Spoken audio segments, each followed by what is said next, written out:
eitt intro áðurna, intro fyrir alveg introið. Ef þau eru að fíla þáttinn, þetta með mjög væntum, ef þau myndu subscriba á YouTube eða í podcast appinu. Og ef þið eru, 40 plus, endilega deila þessu á Facebook-veggin ykkar eða bara, hendum okkur bara í alveg introið. Í svona lengri lotum og lengri æfingum, þá er ég að tala um að fara yfir kannski 2 klukkustundir, þá er svo rosalega mikið sem fer á milli eyrnanna þér, eða skilur þú hugsa svo mikið allan tíman og þetta er svo mikið barátta við hugana þér. Hversu oft í skilur 3-4 tíma hlaupi eða hvað sem þú ert að gera er hausinn á þér að segja hættu þessu bara, hægðu bara á þér, ég er þreyttur, mér er illt í tánni, skilur, ég er þyrstur. Það er svona alls konar lítil skilaboð og það heillar mig eitthvað eiginlega bara að segja þessum skilaboðum að halda kjafti sko.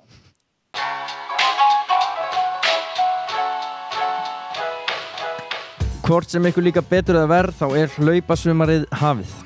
Ég veit alveg að veðrið er ömurlegt og ég veit líka að getur oft verið erfitt að mana sig upp í að fara út að hlaupa, en móteitrið gegn því er nefnilega akkurat þessi þáttur. Áður en podcastið byrjaði fyrir langa löngu fór ég í hádegismat með gesti þáttarins, Arnari Sigurðssyni. Hann býr í Luxemburg svo við ákveðum að hittast og fara við það sem hefur á dag okkar rifið. Einhvern veginn byrjuðu að ræða hlaup og Arnar hendi því bara fram að hann hefur hlaupið maraþon á undir 3 klukkutímum.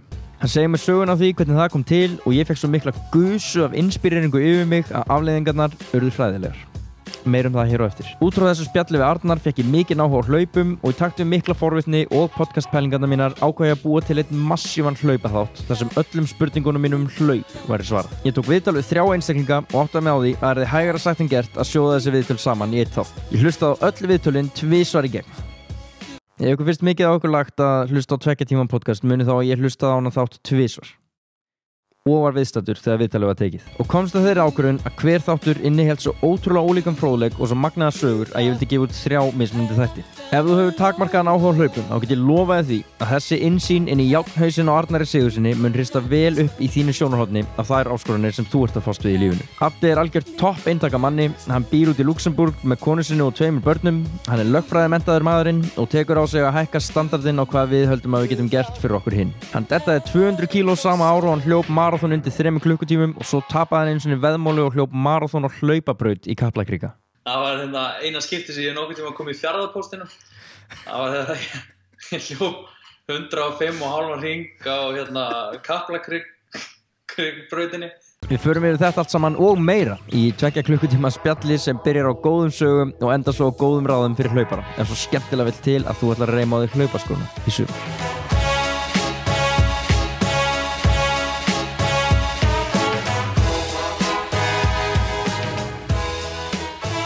Arnar Sigurðsson, velkomin í þáttinn. Takk fyrir. Herðu, þú ert svona, þú ert ekki atvinnuhlaupari, en þú hefur tekist á við ansi margar svona íþrótta áskoranir, ef ég má orða það þannig, og maraþonhlaup eru eitt af því. Þú ert líka búin að fara í gegnum bootcamp/crossfit tímabil í þínu lífi. Og mér langaði aðeins að fá að heyra frá þér, hvernig byrjaði þetta allt saman? Hvernig fórst þú yfir í íþróttir? Því að ég heyrði frá einhverjum grunnskólavinniðinum að þú varst nú ekkert eitthvað mesti íþróttamaðurinn á þeim tíma.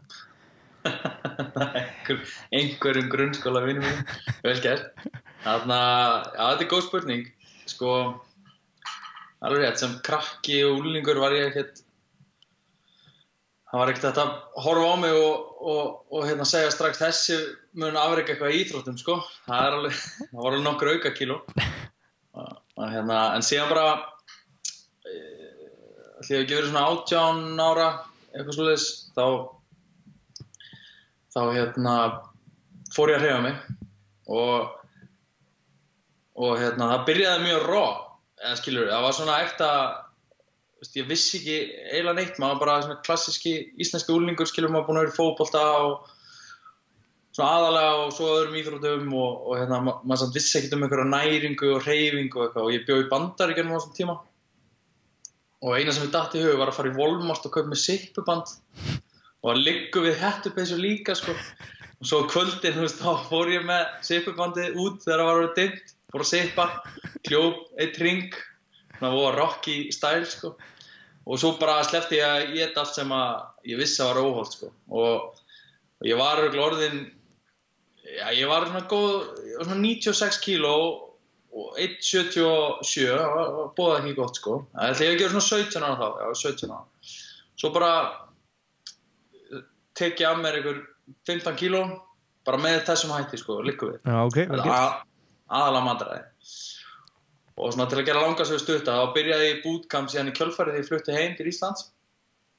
Hvað stendur svo menning bæðu við? Er það bara, er bootcamp, já, það vissu allir sko, þegar ég var svona að koma upp úr grunnskóla, þá vissu allir hvað bootcamp var. Það var bara svona hvíldastaðan arbeigusstaða og bara það er allir klikkaðir þarna og maður þarf að gera 1000 magaæfingar og eitthvað svona. Og það var svona sport að bara að fara og tjekka á þessu, þú veist, fólk var alveg bara svona, herru, já, við þurfum eiginlega að pröfa þetta bootcamp dæmi, þetta var svona svolítið svipað eins og með Mjölni, maður svona, herru, ég var nú alveg til að pröfa, hérna, að fara eitthvað í svona MMA. Hvernig var þetta á þessum tíma? Algjörlega, sko, á þessum tíma var þetta náttúrulega mjög vinsælt og en þann dag í dag lifir þetta góðu lífi, það er bootcamp í sporthúsinu, og ég held að sé alltaf hópur sem er tilbúin í svona æfingakerfi, en það sem þetta var með, sko, þá, nú er ég talað um kannski 2007, 2008, þá var CrossFit ekkert komið til Íslands og þá varstu með svona þessa samfélagspælingu, sko, sem varst með eitthvað, kannski 400-500 manns í sömu líkamsræktarstöðinni og allir þvílíkt miklu vinir og hittast jafnvel utan æfingatíma og annað sem var mjög heillandi og það þekkist náttúrulega núna mjög vel gegn CrossFit og svo Mjölni líka. En þá voru við 2008, 2009 og áfram, þá var þetta mjög mikill kjarnahópur í bootcamp sem fór eiginlega að æfa bara af kappi, oft í viku og þetta var, eins og ég segi, áður en CrossFit kom, þannig að þegar CrossFit mætti, þá voru mjög margir bara tilbúnir að skipta yfir og voru í hörku formi, eins og Anni til dæmis, sem var í bootcamp all in og það var bara þrjusugóður undirbúningur síðan þegar CrossFit byrjaði. Þannig að, já, ég fer í þetta og er svona bara all in eins og maður segir og út frá því að þá prófa maður alls konar áskoranir því að ég komst að því fljótt að mér finnst mjög gaman að prófa eitthvað sem að jafnvel enginn hefur prófað eða eitthvað sem er talið mjög erfitt. Hvað varst að gera daginn á róðravél, hjóli og skíergvél? Getur þú sagt mér stuttlega frá því? Já, það var svona enn geðvikinn, sko, að ég kláraði 50 kilometra á skíerg, 100 kilometra á róðravél og 200 kilometra á svona Concept 2 hjóli sem er sami framleiðandi og býr til róðravélina og skíergi. Já, og svona fólk sem kannski gerir sér ekki alveg grein fyrir þessum vegalengdum, það kannski, ég get svona útskýrt þetta best með því að segja að timekappið voru 24 klukkutímar. Já. Og þú klárar á? Ég var 21 klukkstund og 23 mínútur. Og þetta var rá, við gerum þetta í Rogue Europe höfuðstöðunum í Belgíu. Ég og sá sem stjórnar þeirri höfuðstöð, hann er Finni, þannig að það var bara satt svona hæ og svo 24 tíma sem var satt bæ. Það var ekki satt mikið meira á milli, sko. En topp náingi samt. Flottur gaur. Já, en það er skemmtilegt við það koncept, sko. Við byggum það til, við tveir, ég og hann heitir Juha, hann er stjórnar Rogue Europe. Og við bara vorum að spjalla einhvern tímann í haust og okkur langaði að gera eitthvað geðveikt. En síðan í kjölfarið að þá Concept 2 samband við okkur og nú heitir þetta, sko, Concept 2 Ironman. Þessi æfing sem að þið gerðuð? Já. Þannig að það er búið að viðurkenna þetta sem C2 Ironman. Það er mjög cool. Ok, magna. Og náttúrulega Ironman, er ekki timekappið á honum 15 klukkutímar? Hefðbundin Ironman? Jú, það er náttúrulega allt annað koncept. En þetta er svona þeirra þríþraut. Já, allt annað koncept. En það er svona, fólk kannski átt að segja á því að Ironman sem er þetta magnaða fyrirbæri og fólk er bara látast í miðjum klíðum þar, það tekur 15 klukkutíma en þú varst í 24 klukkutíma missunni. Já. Þannig að það er greinilega einhver þörf hjá þér til þess að líða illa. Þú ert byrjaður í bootcampinu þarna. Hvernig ferð þú síðan yfir í langklub? Sko, ég hef hlaupið nokkuð marathon gennum tíðina, sko. Fyrsta marathoni, það var með mjög stuttum fyrirvara. Það er oftast þannig að það er skemmtilega að í styttri fyrirvarni sem maður fær, það er einhver nostalgía við það, sko. Og þetta var 2009, apríl, það voru nokkrir að fara til London og hlaupa á London marathoni, nokkrir félagar, sko. Og þetta var á fimmtudeginu fyrir, þetta var mann ekki hvort á laugardegi að sunnudegi hlaupið og það var akkurat vormarathon á Íslandi á sama tíma og ég og einn félag minn sem heitir Ágúst Gústi hann er slökkviliðsmaður og er svona fellow geðveikishaus sko, við gert ýmislegt líka og við ákveðum bara svona heiðra strákana sem voru búin að undirbúa sig í marga mánuði að fara í eitthvað London marathon að fara bara í marathon með 2 daga fyrirvara þannig að við gerðum það var mitt fyrsta marathon, það var apríl 2009 þá var ég bara búin að hlaupa nokkur hálfmarathon og svona og ég bara skráði mig og mætti og en sko einhverjum myndi segja að stuttur fyrirvari fyrir marathon væru kannski 3-4 mánuður en við erum að tala 2 daga þarna já, solid ok, þú skráði þig já, ég skráði mig og mætti og byrja að hlaupa og bara flott veður og fyrir þá sem hafa tekið þátt í þessum vormarathon, haustmarathon Reykjavíkur, þetta er alltaf sama leiðin sko, byrjar í Elliðaárdalnum, svo ferðu út í Skerjafjörð og það tekur sko, það er 10 kilometrar, svo ferðu tilbaka, það er hálfmarathon, þá þarfst að fara aftur skilur sömu leið, það er alltaf að hlaupa, það er svona frekar morkin leið sko. Og ég veit ekki hvort ég er búin að breyta þessu núna, þetta er búið að vera alveg í nokkur ár sko, frekar þreytt og þannig að ég mæli með ef menn er að hlusta sko að kannski finna einhverja frumlegri leið. Hristum aðeins upp í þessu. Allavega, þá fór ég hálfa marathonið, klukkaði það alveg, minnir að vera svona 1:40 sem er bara, þá var mjög solid tími fyrir mig sko, að fara hálft. Já. Og ég bara, ég ætla að taka þetta bara undir 3:30, hugsaði ég. Og svo náttúrulega er ég komin upp í 30 kilometra, þá allt í einu bara slökna allt kerfið sko. Bara lappirnar, þá var ég náttúrulega ekki búin að undirbúa mér neitt þannig og ég kláraði, ég held ég að tekið eitthvað 3 klukkustundir og 50 mínútur en með að splitta hálfu eftir 1 klukkustund og 40 mínútur þá hæðist vel á mér í restina og síðan þegar ég vaknaði daginn eftir þá bara framan á lærin og mjaðminnar voru alveg farnar sko. En hvernig voru lappirnar þér, ökklarnir og sinar og liðamót? Hvernig, þú varst ekki búin að vera í neinu, þú varst ekki búin að byggja upp neitt mileage eins og við segjum? Nei, það var allt í lagi. Ég man bara, að mjaðmennar á mér voru mjög skrýtnar. Mér fannst þess að lappirnar mínar tilheyra einhverjum öðrum búk og svo efri líkaminn þetta var svona ótengt. Og það var svona í nokkra daga. Ef einhverju fengið mjög slæmur hassbyrjur framan á mjaðmennar, þá veit hann hvað ég er að tala en ég kláraði þetta og mér leið bara nokkuð vel og fannst þetta helviti gaman því að í svona lengri lotum og lengri æfingum þá er ég að tala að fara yfir kannski 2 klukkustundir að þá svo rosalega mikið sem fer á milli eyrnanna þér eða skilur þú hugsa svo mikið allan tíman og þetta er svo mikið barátta við hugana þér og það er að hversu oft í skilur 3-4 tíma hlaupi eða hvað sem þú ert að gera er hausinn á þér að segja hættu þessu bara hægðu bara á þér ég er þreyttur, mér er illt í tánni skilur, ég er þyrstur það er svona alls konar lítil skilaboð og það heillar mig eitthvað eiginlega bara að segja þessum skilaboðum að halda kjafti sko. Það hefur virkað ágætlega fyrir þig? Já, það hefur verið bara stundum er það erfiðara en á öðrum tímum sko, en svona almennt þá er þetta mjög einfalt maður bara heldur áfram. Þú hleypur svo þitt fyrsta marathon undir 4 klukkutímum sem er alveg áfangi en hvernig svona fyrir þetta hlaup, hvað varstu búin að hlaupa langt?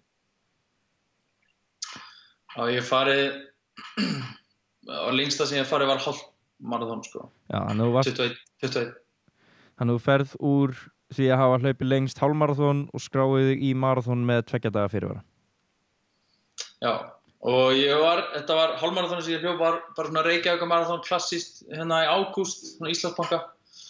Og svo var þetta í apríl, þannig að ég var ekkert búinn að vera eitthvað að hlaupa mikið, sko, en bara æfa, þú veist, hérna í bootcamp og bara svona, eins og maður segir, functional fitness.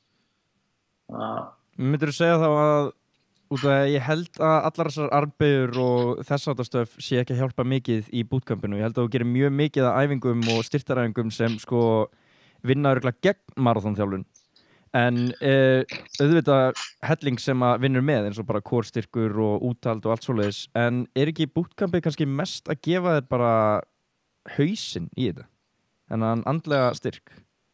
Jó, ég get alveg tekið undir það, sko. Ég held að þeir sem, eins og talar áðan að bootcampið var þekkt svona út af við fyrir þá sem hefur ekki prófað og jafnvel margir bara vilja prófa það því að það var eitthvað hæp í gangi kringum þetta og það er alveg rétt að þeir sem tók þetta svona all-in sem að ég gerði, við fengum svona góðan skóla, þú veist, hvernig við eigum að greina milli þess sem, þú veist, líkaminn okkar getur og það sem hausinn segir okkur að líkaminn okkar getur. Þú veist, það er ekki það sama.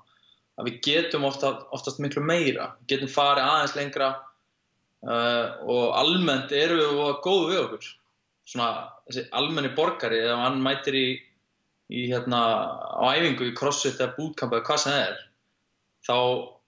þá er sá aðili mjög passífur oftast. Reyndar Íslendingar kannski smá undantekning. Nú bý ég í Luxemburg og þjálfa veist, hérna, fólk frá bara allra þjóðum sko. Ég með einhverja 50 þjóðir sem hérna fólk sem tilheyrir já bara alls konar þjóðinni og svona almennt er fólk mjög passíft. Það mætir í hérna líkamsrækt og það er kannski að gera hérna hnébaugur með bolta veist, og kasta í vegg, wallball og það sleppir eftir 10 endurtekningar en það gæti gert alveg örugglega 30 í röð sko. Og þannig að það sem ég er að meina með því er að þeir sem voru í bootcamp á þessum tíma að við bara keyrðum okkur áfram og við sáum að það var bara ýmislegt hægt og við fórum í svona leiðangur held ég, allavega hvað við gætum actually gert og ef þú varst ekki einhvern veginn að setja takmark fyrirfram eða setja eitthvað þak á árangur fyrirfram þá bara keyrður bara á þetta og prófaður hvað er hægt. Þannig að það er augljóslega var komin svona góð stemming á milli æfingafélagana og þú varst að segja mér áðan að hérna þú gerir veðmál við einn æfingafélagaðinn fyrir bootcamp-leikana að sá sem myndi tapa á þessum bootcamp-leikum, hann myndi hlaupa maraþon deginum eftir og á hlaupabraut. Það var hérna eina skipti sem ég nokkuð tíma kom í Fjarðarpóstinum. Það var þegar ég hljóp 105,5 hring á hérna Kaplakrika-brautinni, hérna hlaupabrautinni í Kaplakrika. Og það er alveg rétt þegar sko, hann mikill vinur minn Elvar Þór, hann var mjög öflugur og er öflugur en hann var all in í bootcamp og crossfit og við svona gerðum veðmál og ég tapaði, ég held að munaði bara eitthvað 3 eða 5 sekúndum á okkur. Já, 2 eða eitthvað sko, þetta var ekki neitt. Já, ég vaknaði það daginn eftir og svo var líka reyndar í þessu samkomulagi að það mátti ekki vera tónlist sem var ekkert að gera það betra. Þannig að ég fór þarna mætti klukkan 10 á sunnudegi og svona alltaf að fara að hita upp, datt ekkert í hug og ákvað að taka bara svona 2 létta hringi í upphitun. Svo byrjaði ég bara og hérna kláraði maraþon og braut, það var mjög eftirminnilegt. Og þú kláraði það líka bara fínasta tíma, eða ekki? Jú, það var eitthvað 3:41 eitthvað, já, það var bara mjög solid tíma, það var enga brekkur. Nei, enga brekkur, en engin tónlist heldur? Nei, þetta var mjög morkið, ég sneri við alltaf á 5 km fresti. Rótir þær upp brautinu? Já, aðeins hérna, fá aðeins aðra sína á þetta. Já, breytir sjónvar. En þú ert þarna komin með 2 maraþon undir beltið, allavega, eða voruð fleiri í millitíðinu? Já. Ég held að það hafi verið eitt þarna, ég hleyp vormaraþon 2009 í apríl og síðan hleyp ég í Reykjavík-maraþoninu 3 mánuðum síðar og hleyp líka reynda Laugaveginn sama sumar sko. Þannig að það voru nokkur maraþon að því ég hef ekki verið búið með 1 ultra og kannski 2 venjuleg maraþon þegar ég hleyp hérna tapa þessu veðmáli. Já. og hleypa eitt svona óskráð marathon. Þú ert þá, sko, það er svona svolítið ótrúlegt við þetta að þú ert komið með ágætis tíma í þessum marathonum þrátt fyrir lítinn svona hefðbundin langhlaupa undirbúning. En Já. síðan setur þér það markmið að hlaupa marathon undir 3 klukkutímum. Og þú sagði mér frá sögun af því þegar þú hljópst marathon fyrst skipti undir 3 klukkutímum, sagði mér frá því fyrir svona mánuði og ég varð svo inspireraður að ég hvíldi í 1 dag og hljóp síðan hálfmarathon deginum eftir. Og, Í alvöru? Já, og ég var bara með einhvern veginn svona Adda sig mentality, bara já, testa hvað maður getur gert og eitthvað svoleiðis og ég sverða, ég hélt í 2 vikur eftir á að ég væri fótbrotinn. Ég bara labbaði upp á fólki sem hafði hlaupið eitthvað áður og ég svona, herðu, það er eitthvað hérna svona bent á stað undir ilinni, bara ég sverða, það er brotið beina þarna. Þú veist bara með hasperur eða? Já, þú veist, þetta var bara einhverja massívar bólgur, ég bara haltraði og labbaði svona innskeifur bara í alvörinu í 1 viku eftir þetta og hélt ég væri fótbrotinn. Og mér fannst, þú veist, ég var bara svona, þetta kom bara svona gusa af hvatningu yfir mig og ég náttúrulega, þú veist, ég krassaði alveg harkalega eftir það. En ég verð að fá þig til að segja mér, fara með mér í gegnum hvernig hérna leiðangurinn að 3 tíma marathoninu leit út. Já, það er ekkert mál sko og hérna, með þess áður en að ég hef það ævintýri að þá er 1 marathonan í millitíðinni að ég hleypa einhver nokkuð marathon á Íslandi og svona kringum komið með tíma minni svona niður í 3:40 og þá ákveði ég svona að ég ætla að hlaupa aðeins fyrir í undirbúningi, ekki bara fara í marathon og sleppa að hlaupa. Það er kannski ráðlegt að byrja að æfa sig aðeins. Og skráði mig í 1 marathon í Bandaríkjunum, þá er þetta í maí 2010. Þetta er þegar Eyjafjallajökull er að gjósa, eftirminnilegt. Af því að þetta var í Bandaríkjunum og pabbi býr í Bandaríkjunum og hérna, við áttum að fljúga út á föstudegi og marathon var á sunnudegi. Og hérna, það var cancelað fluginu út af gosi og við förum á laugardegi og það var eitthvað senkun líka og þetta var eitthvað vesen og hérna Viktor, sonur minn sem er núna 8 ára, hann var þarna 3 mánaða og vorum að fara í fyrsta skipti og ákveðum að svona tengja þetta, skilur, ég myndi hlaupa marathon og hérna fjölskyldan myndi sjá Viktor sem er 3 mánaða og meiri segja stjúpafi minn sem býr út í Bandaríkjunum sem er læknir, hann var að hlaupa sitt 50. marathon þarna. Já. Þannig að það var mjög vel gert og hérna, og hann, mér finnst mjög heillandi að hlaupa með honum, eða skilur í sama hlaupi. Hann var ekki á sama hraða, ég var aðeins hraðari, hann var þá orðinn 75 ára sko. Já, ok. Sem er respect. Og allavega, við komum hann út til Minneapolis og hlaupið í Green Bay, Wisconsin, það er rétt hjá Chicago. Og við missum á tengiflugi út af senkun.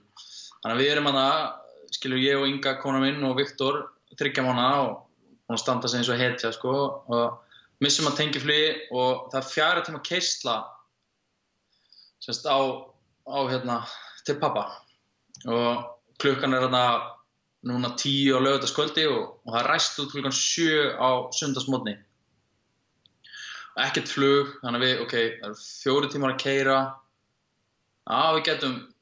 Við verðum að kýla á þetta sko. og hérna og þarna erum við búin að ferðast í smá tíma og það er alltaf þekkt þetta carbload dæmi sko fyrir marathon, það var náttúrulega ekki alveg málið þarna sko, ég borði einhverja samloku í vélinni og bara that's it.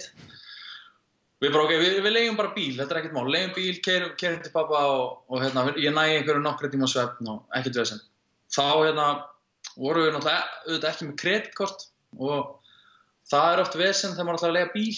Já. Þannig að þú vorum með pening og debetkort, allt þannig, en við bara gátum ekki leigt bíl og þá voru góð ráð dýr og pabbi hefði ekki náð sko að keyra og sækja okkur. Það var komið, það var minna en 8 tímar í hlaupi. Og hérna, þannig ég rölti hann út úr flugvellinum og svo sé ég einhverjum svona 5-6 leigubílstjóra og segi bara hérna taxi to Green Bay og að koma nokkrir bara, veistu hvað, það bara taka leigubíl 4 tíma. Já, ég vel hann einhver gæja sem að ég sé svona ég ræð við, sko, þetta var ekkert mjög, klukka var af miðnætti og þetta var svona svolítið, þú veist, með 3 mánaða barn og hérna, ég held ekki vera bara að þau myndu keyra okkur eitthvað og ræna okkur, sko. Þannig ég vel svona minnsta leigubílstjórann og segi, heyrðu, þú ert að fara í þetta mission með mér og ég lét lítið út fyrir, sko, eins og ég væri búinn að fara þessa leið svona 100 sinnum. Sagði bara, ég rata þessa leiðin, ég ætla bara að setja hann inn í GPS-ið og við semjum verð. Þannig ég setti leiðin inn og hérna, það eitthvað 400 kilometrar og það rúmlega það og segi bara, borgaði hérna $500. Já, það var eitthvað, ég man ekki hvað, það var bara sanngjarnt, sko. Við bara tekið spaðan á honum, bara ok, let's go. Við bara upp í bíl, keyrum hérna af stað og við erum búin að keyra svona 2 tíma þegar ég sé að mælirinn komin upp í það sem verðið sem við töluðum, sko. $500. Já, og ég bara, shit, allan, þú veist, ég ætla ekki að fara að nefna þetta núna, bara komum mér á áfangastað. Síðan förum við til pabba og erum komin og þá náttúrulega komið upp í kannski $900 eða eitthvað, ég man ekki hvað var og hérna, við komum til pabba og ég læt hann fá peningi sem við tölum og gefa honum alveg gott þjórfé, sko. Og hann hérna segir, nei, ég verð að fá smá pening og þegar við illt í kálfanum, ég get ekki keyrt tilbaka, sko.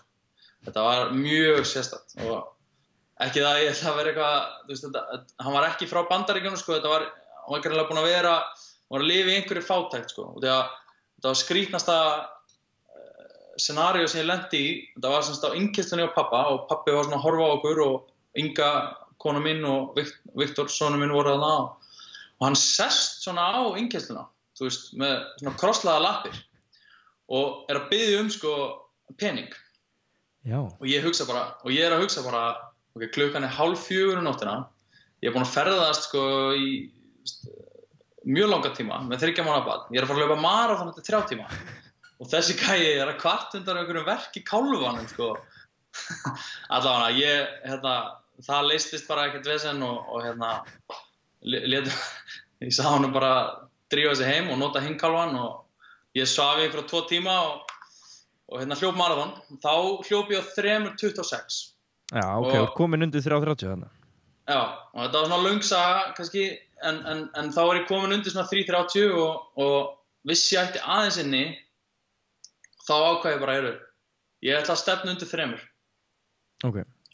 Skráði mig í Berlín og hvenær skráður þig og hvenær maraþonið í Berlín?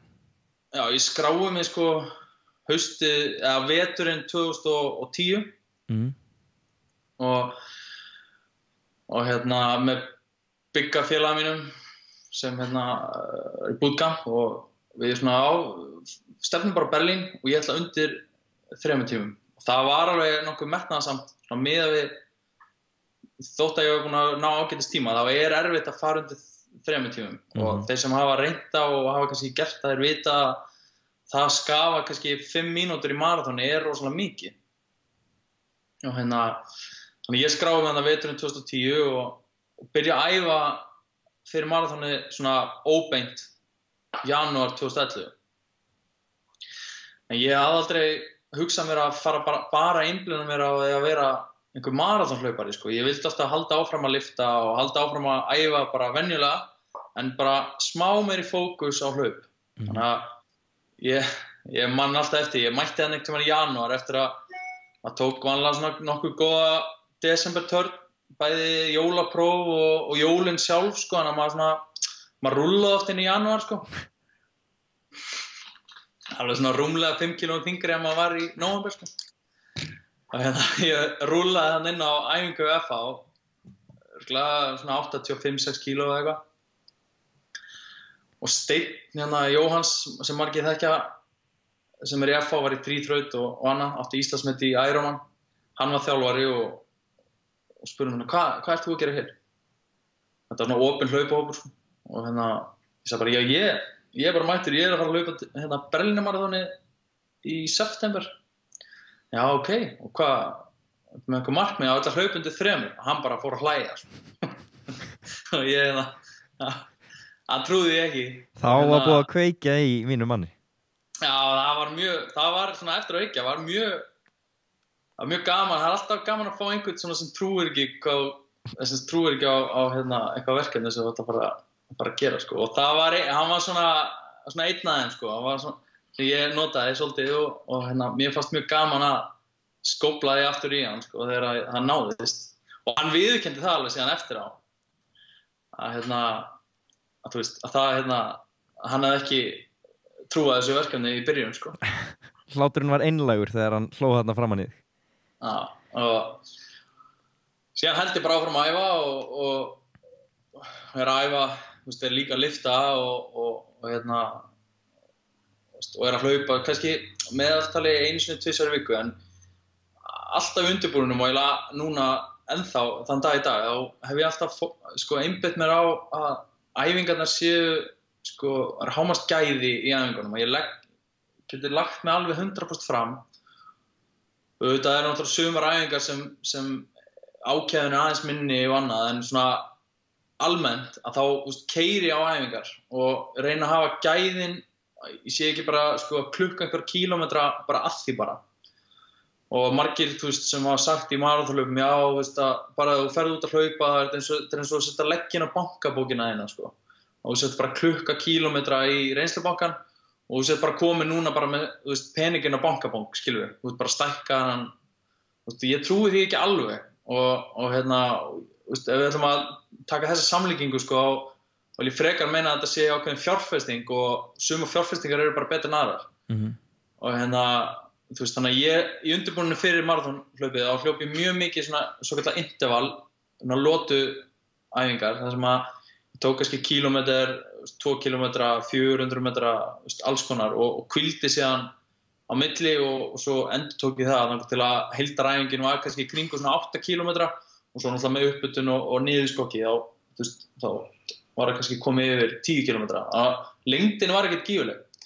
Og það var mjög sjaldan sem ég fór út og bara joggaði í 2 tíma, sko. Það er bara, ég hef bara ekkert gert það. Þannig að í undirbúninum og lengsta hlaupið mitt er í raun og veru bara hálfmaraþon í ágúst, mánuðinum fyrir. Og ég tek það á 1:26:19 eitthvað slíkt. Og ég fann svona, það var búið að vera svolítið mental, sko, semst yfir sumarið, þegar ég var búinn að stefna þessu í smá tíma og ég var ekkert alveg viss hvort að, þú veist, þegar ég setti mig markmið að fara til 3, þá gerði ég mér ekkert alveg grein fyrir hvað hvað þyrfti til þess að ná því. Ég bara sagði þið bara, út af því að þetta eru 3 tímar og það væri cool að fara á 2 eitthvað, sko. Þannig að ég vissi eiginlega ekkert alveg hvað þyrfti og svona júní, júlí var ég svona svolítið óviss og það var oft svona raddir í hausnum að þeir sem sagði, skilur, þú ert ekkert að fara að ná þessu. Og ég bara hélt áfram að æfa og svo í ágúst næði 1:26:19 sem er samkvæmt svona öllum reikniformúlum samt of hægt, sko, til að fara undir 3 í heilu maraþoni. Hvað viltu splitta á þar? Já, sko, ef þetta fara bara hálf maraþon, þá átti alveg að vera 1:25 eitthvað svoleiðis. Já, þannig að þú varst á svolítið gráu svæði. Já, við getum orðað þannig að það var, ég var samt alveg svona í range, skilur, ég fann það alveg að, og við vorum nokkrir sem vorum saman í Berlín og þeir voru líka að æfa sig, kannski á meiri hefðbundnari hátt, sko, voru að hlaupa töluvert meira magna en ég, en við vorum allir svona að reyna að finna út í hvað þyrfti í raun og veru til að fara undir, til að brjóta múrinn, sko, og mér fannst þetta að vera smá breakthrough að taka hálft maraþonana á 1:26:19 og mér leið vel. Þannig að, þú veist, það gekk vel, sko. Ég fer í brúarhlaupið í Selfoss í september og kannski 3 vikur fyrir og hleyp þá 38 mínútum, 10 kílómetra. 10 kílómetra, já, ok. Þú ert alveg komin undir 40 með 10 kílómetra. Já, alveg, já, þú verður náttúrulega að vera, þú veist, og það er samt of hægt, sko. Já. Þannig að þú veist, þetta er alveg, já, þetta er smá mission, sko, því að þegar þú ert að hlaupa 42 kílómetra þá er ákveðin hluti sem gerast bara þegar líkaminn fer svona langt að það verður ákveðin, eða þú veist, þú mátt reikna með því að það hægist bara aðeins á þér. og þess vegna þurfa þessar styttri vegalengdir að vera aðeins hraðari og þannig að þegar ég fer í hlaupið Berlínarmaraþonið, heilt maraþon þá var ég bara svo rosalega sannfærður að ég ætlaði mér að ná þessu og ég lagði einhvern veginn bara tilfinningarlega allt undir. Ég meira að segja sko, ég vaknaði morguninn og ég horfði á eitthvað motivational video á YouTube sko. Ég er ekki að grínast. Ég gerði það. Já, ég fór alla leið sko. Ég hef ekki gert það síðan, maður finnur alls konar leiðir til að mótivera sig sko, en það var bara einhvern veginn þá, það var eitthvað, maður bara gerði allt og síðan bara keyrði maður á þetta og ég var búinn að sko skrifa á hendurnar mínar, tússa, hvenær ég þurfti að ná ákveðnum svona checkpoints í gegnum hlaupið. Því þú verður að splitta á réttum tímum eða þú ætlar að ná svona tímamarkmiði. Þannig að þú getur ekkert eitthvað bara dóla þér fyrstu 5 og svo allt í einu ætla að taka á því, þú verður bara að halda á hvernig peysi. Og mitt pace var í kringum 4 mínútur og 14 sekúndur per kílómeter. Til þess að klára undir 3. Já, það var svona eins og menn segja sko target pace. Og þá er ég bara með úr og ég fæ bara konstant feedback hvað ég er að fara hratt og hvað ég er að fara hægt.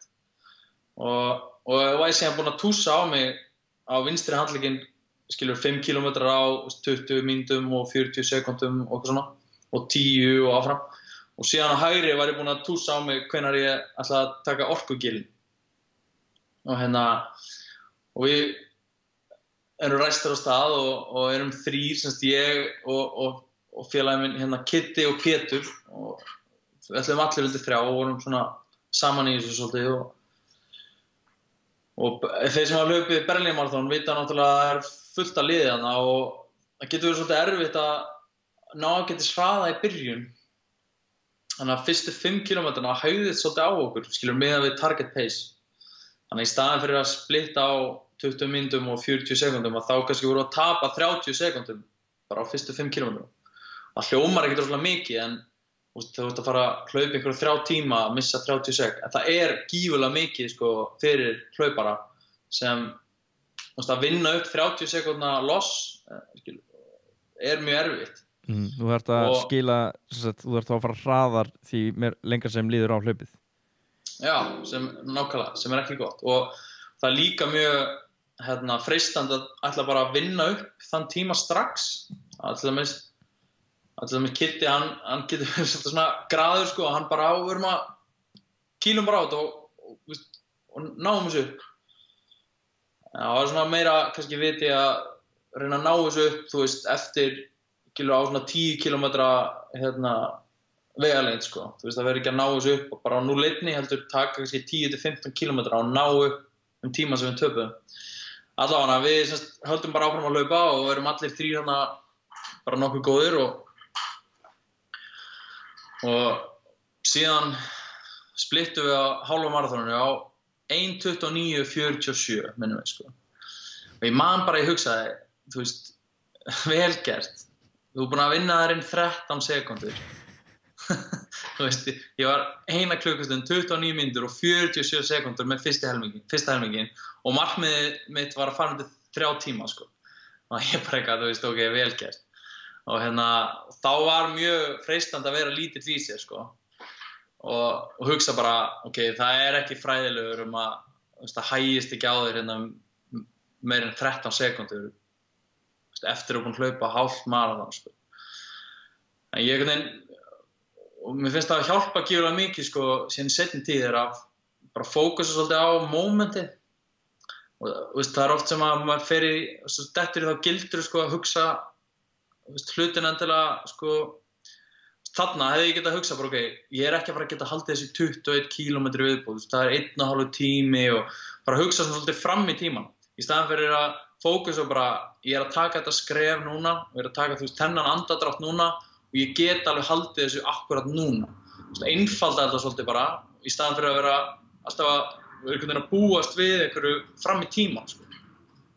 Þannig að ég hef oft bara gert það, einfalda svolítið hugarfarið mitt og hugsa bara, get ég þetta akkurat núna? Og ef svarið já, þá held ég bara áfram. Þannig að með því að horfa ekki fram í framtíðina þá hleypir einhverjum spurningum hvernig þetta verður eftir 10 km eða 20 km. Já, nákvæmlega. Ég held að maður detti oft í þá gildur sko að hugsa, ef ég hugsa þarna bara, er ég að fara að geta þetta í 21 km viðbót og þá er ég bara búin að svara fyrir sjálfa mig með því að hæga. Skilur, ég er raun og veru bara líka, ég svara fyrir sjálfa mig og þá er ég bara búin að missa af markmiðinu mínu því að ég hélt að ég myndi ekki ná því í staðan fyrir bara að reyna það og ekki, stoppa fyrir að þú actually bara physically, líkamlega getur það ekki, sko. Þannig ég hélt bara áfram, en því miður, við mistum einn úr lestinni þá og við vorum 2 eftir og héldum áfram að hlaupa og það voru erfiðustu kílómetrana held ég, þannig að frá 21 upp í svona 28, 29 og svo skemmtilegt að segja frá því sko, það var einhver helvitis blaðra, það er oft svona pace blöðrur í maraþonum þar sem fólk heldur á svona risa blöðru, hún sést alveg upp í loftinu sko og það var ein fyrir 3 tíma sem er alveg bara ólýsanlegt að geta hlaupið með einhverja blöðru og haldið þessu pace sko. Þannig að þú ert í rauninni, þeir eru að bjóða upp á maraþonhaldararnir að þú getur fylgt einhverjum sem er með 3 klukkutíma blöðruna svo þú endir sjálfur á 3 tímum.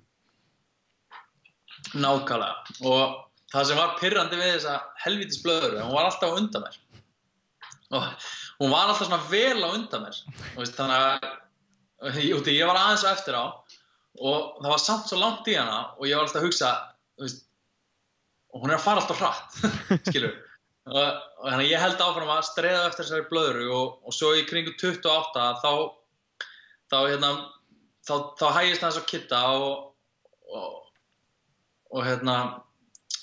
í svona fjölmennu maraþoni að þá fyndið þú týni fólki, það er einhvern veginn bara svona gleipist af fjöldanum sko og þú svona öskrar fyrir aftan svona kiddi og hann bara hverfur skilur og bara nei, þá missir hann peysi og þá er ég einhvern veginn einn eftir og ég man bara, ég horfði á úrið og hugsa bara, þetta er helvíti hratt sko en þá aftur, þá bara einfalda maður og bara halda og síðan eftir 32 kilometra þá kík ég sem sagt, ég var alltaf búin að fylgjast með þessum tímum sem ég var búin að krassa á hendina mér og ég var aldrei búin að ná neinu tímamarkmiði og allt í einu í 32 þá bara fyrsta sinn sem ég næ actually markmiðinu sko. Og þarna er ég búin að hlaupa 32 kilometra og ekki 1 kilometra var ég búin að ná þessu tímamarkmiði síðan sé ég þetta á hendina mér að ég er komin undir sko markmiði og hugsa bara, það er bara 10 kilometra eftir þá náttúrulega bara gunna ég sko og það voru bestu 10 kilometrunum í hlaupinu, það voru 32 upp í 42 og svo náttúrulega sko slægi á rassina á þessum gæja sem var með þessa helvítis blöðru eftir einhverja 40 kilometra og ég klára á 2 tímum 58 mínútum og ná munað sko 26 sekúndum og svoleiðis. Og þetta kallast negatíft splitt. Já, það kallast negatíft splitt sko og það hef víst voða fancy í hlaupaheiminum. Já, þú fékkst víst gott hrós þarna kvöldið fyrir þennan árangur. Já, það var mjög fyndið að við fórum allir Íslendingarnir eftir á saman, eða allan á margir út að borða og þetta var með sama hlaup og Kári Steinn setur Íslandsmet og kemst á Ólympíuleika. Þetta er Berlín 2011 og Gunni Palli sem er núna líka þjálfari Anitu Hinriks, hlaupaþjálfari. Ég hafði aldrei hitt hann, en hann var greinilega búinn að heyra af tímanum og hvernig ég hefði hlaupið þetta hlaup af því að síðan þegar ég hitt hann í fyrsta skipti á þessum veitingastað þá heilsaði hann mér ekkert með nafnið hann eitt slít, hann segir bara, já blessaður, ert þú negatíft splitt gæinn? Já, þú veist, það sagði eitthvað svona sko og ég bara, það er ég, hann bara til hamingju. Þú veist, þá var það bara svona respektið sko, ekki endilega ég fann undir 3. Heldur að hafi splittað á, farið hraðar seinni helming maraþonsins heldur en fyrri. Og þetta er nefnilega, þetta er eftir þessa sögu og eftir mitt 21 km útihlaup þá sendi ég þér message og spurði hvernig æfingar á ég að taka og hvað hægt að gera og þú ert búin að koma svolítið inn á það í þessari sögu að þú sagði bæði að að svona mileage og hlaupa langt sé ofmetið og síðan sagður líka þetta með að qualityið í öllum kílómetrunum skiptir meira máli heldur en að reyna að stapla þeim bara upp og þú sendir mér æfingar sem voru í rauninni bara eins og 5x1 kilometr eða 800 metra jassó og allt svona einhvern veginn interval þar sem á hleypur hratt og hvílir hvernig hvernig hægt að rökstyðja það að þú getur hlaupið 42 kilometra með því að spretta 1 kilometr 5 sinnum hvernig virkar þetta og ég veit að það eru ef þú byrjar að googla þetta þá farið þver öfugar niðurstöður og sjálfsög farið allar niðurstöður en það eru margir sem að segja if you want to be faster, slow down. Já, ég alveg erfitt að fyrir mig einhvern veginn að koma með eitthvað svaka case af hverju þetta virkar. Ég bara veit þetta virkar fyrir mig og og þar að leiðandi einhvern veginn held ég að þetta sé ef eitthvað þá held ég að margir fari út í öfgana hinum einn sérstaklega þessi almenni hlaupari á Íslandi og bara hvar sem ef við bara tek sem dæmi eins og bara mamma mín ef hún ætlar að fara að æfa fyrir hálfmaraþon eða maraþon og mætir eitthvað í eitthvað hlaupahóp eða fer til eitthvað þjálfara þá hún engin atvinnumaður í hlaupum og eflaust ekkert með skrokkin í að fara að safna eitthvað fullt af kílómetrum og ég held að sé oft mistök að láta þetta fólk vera að hlaupa of mikið og það kannski þess vegna sem að þú færið í hnén og leiðina og svona því að það alltaf verið að spá ykkur að safna kílómetrum í staðinn fyrir að fókusa á gæðin og ekkert endilega bara til þess að vera eitthvað að spara skrokkinn á þau en það líka bara þú nærið einhverju ákjæð og nærið einhverju intensity sem þú ert ekki að ná í þessum löngum hlaupum ég get ekki útskýrt öðruvísi þetta verður að vera með eitthvað svona þú verður að vera með eitthvað grunnþol skilurðu og yfir ákveðin tíma en það miklu auðveldara að hlaupa 1 kilometer á 4 mínútum og 14 sekúndum ef þú ert búin að vera vanur í að hlaupa skilurðu kannski á 3 mínútum og 14 sekúndum einhverju svona spretti og þetta virkar fyrir mig og svo náttúrulega auðvitað toppstykki það oftast svona lykilatriði í þessu þegar fyrir aðeins að dragast að langinn á svona hlaupum að þú getur actually haldið haus og það er oftast sem að menn vilja vera litlir í sér þegar kemur smá svona próf eftir kannski helminginn af hlaupinu eða gengur ekki allt upp eða einhver smá verkur einhvers staðar þetta ætla ég ekki að fara að predika að menn bara alveg að hunsa alla verki en svona upp á þessu marki oftast það auðveldara að hægja á sér stundum en það verður bara að vega með þetta Já, hausinn nefnilega lúmskur hann ekkert að hendin einhverjum stöðluðum afsökunum þetta bara allt á milli þess að já, ég náttúrulega ekki búin að vera að borða neitt vel fyrir þetta og ég náttúrulega ekki búin að vera að æfa neitt svona langhlaup og ég vil ekkert skemma með hnéð bara fyrir eitthvað 1 maraþon og jari og þú ert náttúrulega búin að sigrast á alls konar afsökunum sem að verða til í haustum á og það kannski líka svona svolítið skemmtilegt að heyra og talar að þú fær þessar raddir alveg eins og einhver annar og ein leið hjá þér var að að einbeita þér að því hvað í gangi núna frekar heldur en að reyna að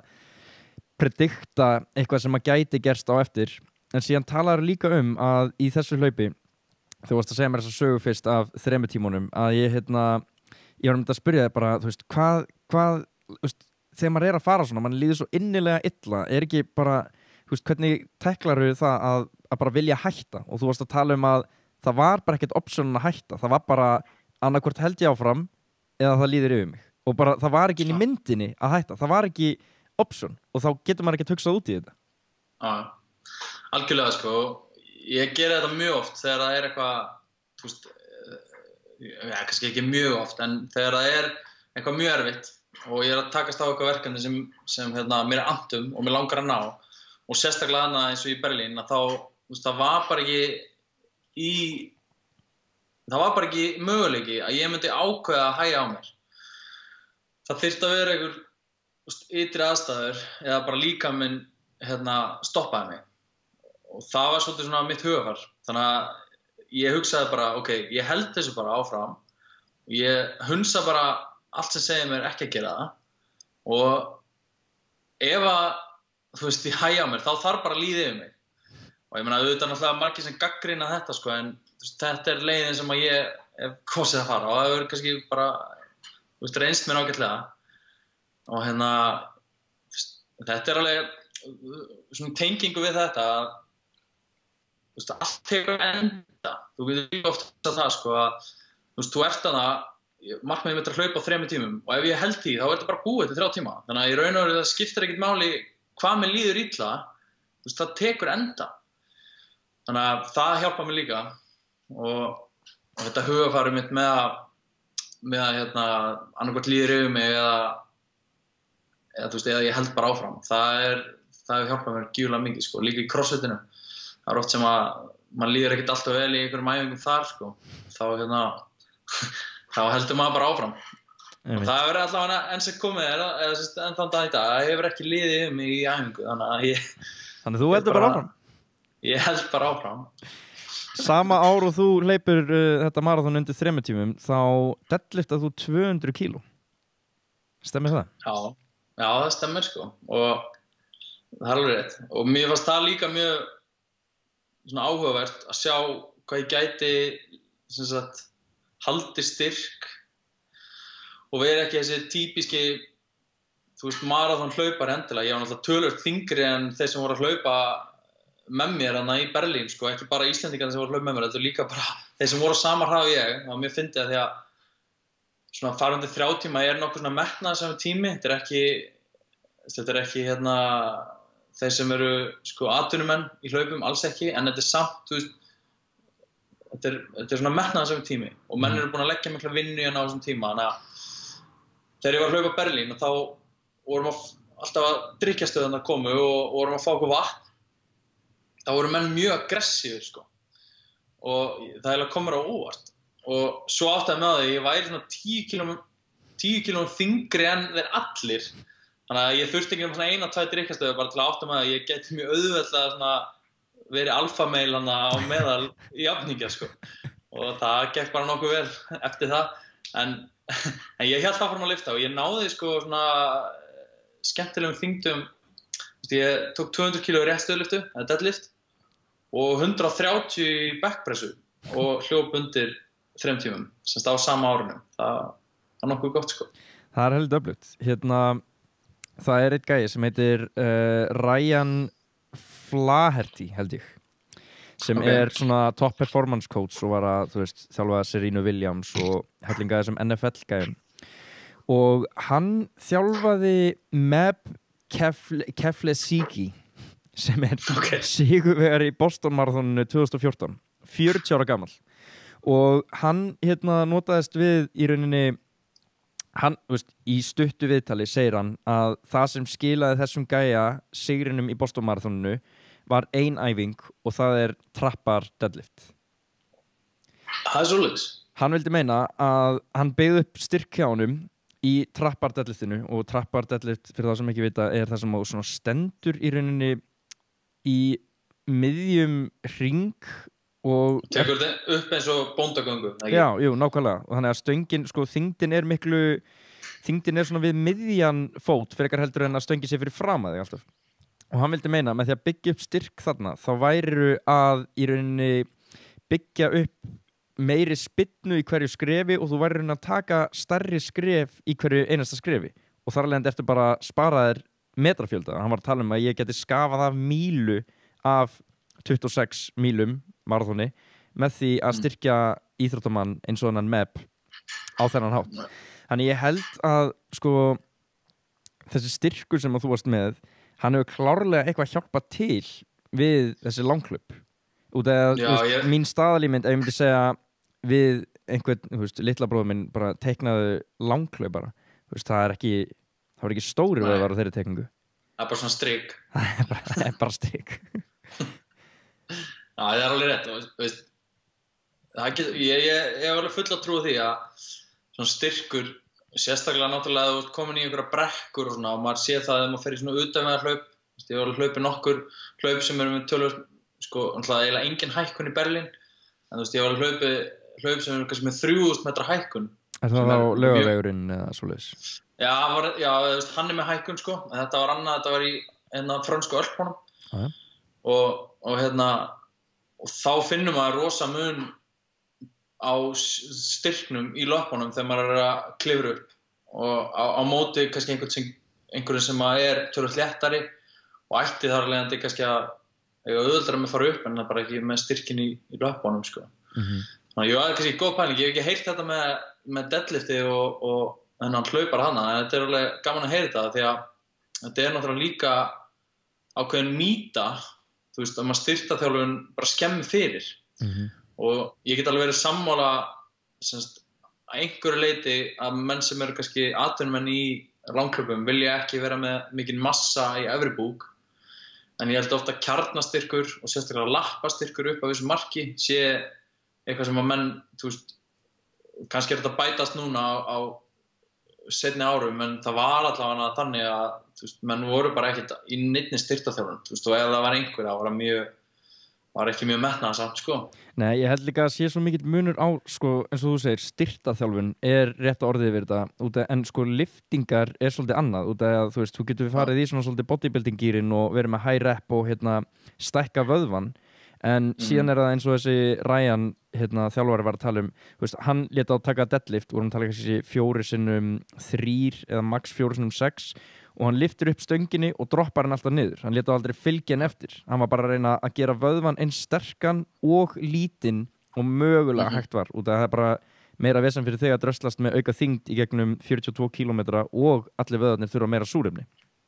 Þannig að, þú veist, styrktarþjálfun ég held að það sé nú nokkuð augljóst að það skaðaði ekki að vera sterkur, það skaðaði kannski aðeins meira að vera stór, sko. Já, algjörlega. Og það getur alveg verið það náttúrulega bara mismunandi eftir hvað menn að stefna að, hversu mikið þurfa að leggja inn, skilur í styrktarþjálfun. En ég held að almennt séður menn að, sérstaklega í þessum geira, í svona langhlaupar og endurance sport geranum, að þeir séu svona ekki að virða þetta, hvað getur verið jákvætt og getur hjálpað þeim að vera með styrkin. Og það einmitt eitt sem kemur líka úr bootcampinu, Sigurjón Ernir, hann var að hlaupa núna langt hlaup og nokkri íslingar bara eitthvað 12 tíma hlaup, mikil hækkun og hann var fyrstur Íslendinga og voru nokkrir mjög góðir hlauparar og hann til dæmis mjög mikið í styrktarþjálfun og hefur verið að sækja sér veðrið bara svona almennt í hlaupum núna síðar árum, en samt alltaf haldið inni mikið til styrktarþjálfun. Það bara, þú veist, klálega vitnisburður að það virki, sko. Einmitt, það einhver áhugaverður linkur þarna á milli, sko. En hvað segirðu? Nei, ég ætla að segja, sko, að í tengslu við þetta, þá náttúrulega, eins og með mig, og að ná kannski þessum markmiðum eins og að fara til 3 tíma í maraþoni og gera eitthvað svona klikka, sko.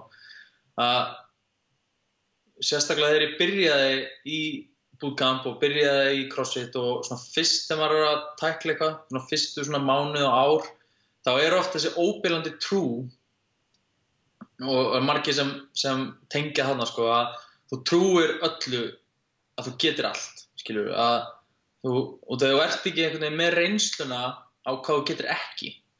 Og það mjög skemmtilegu tími og ég held að séu margir sem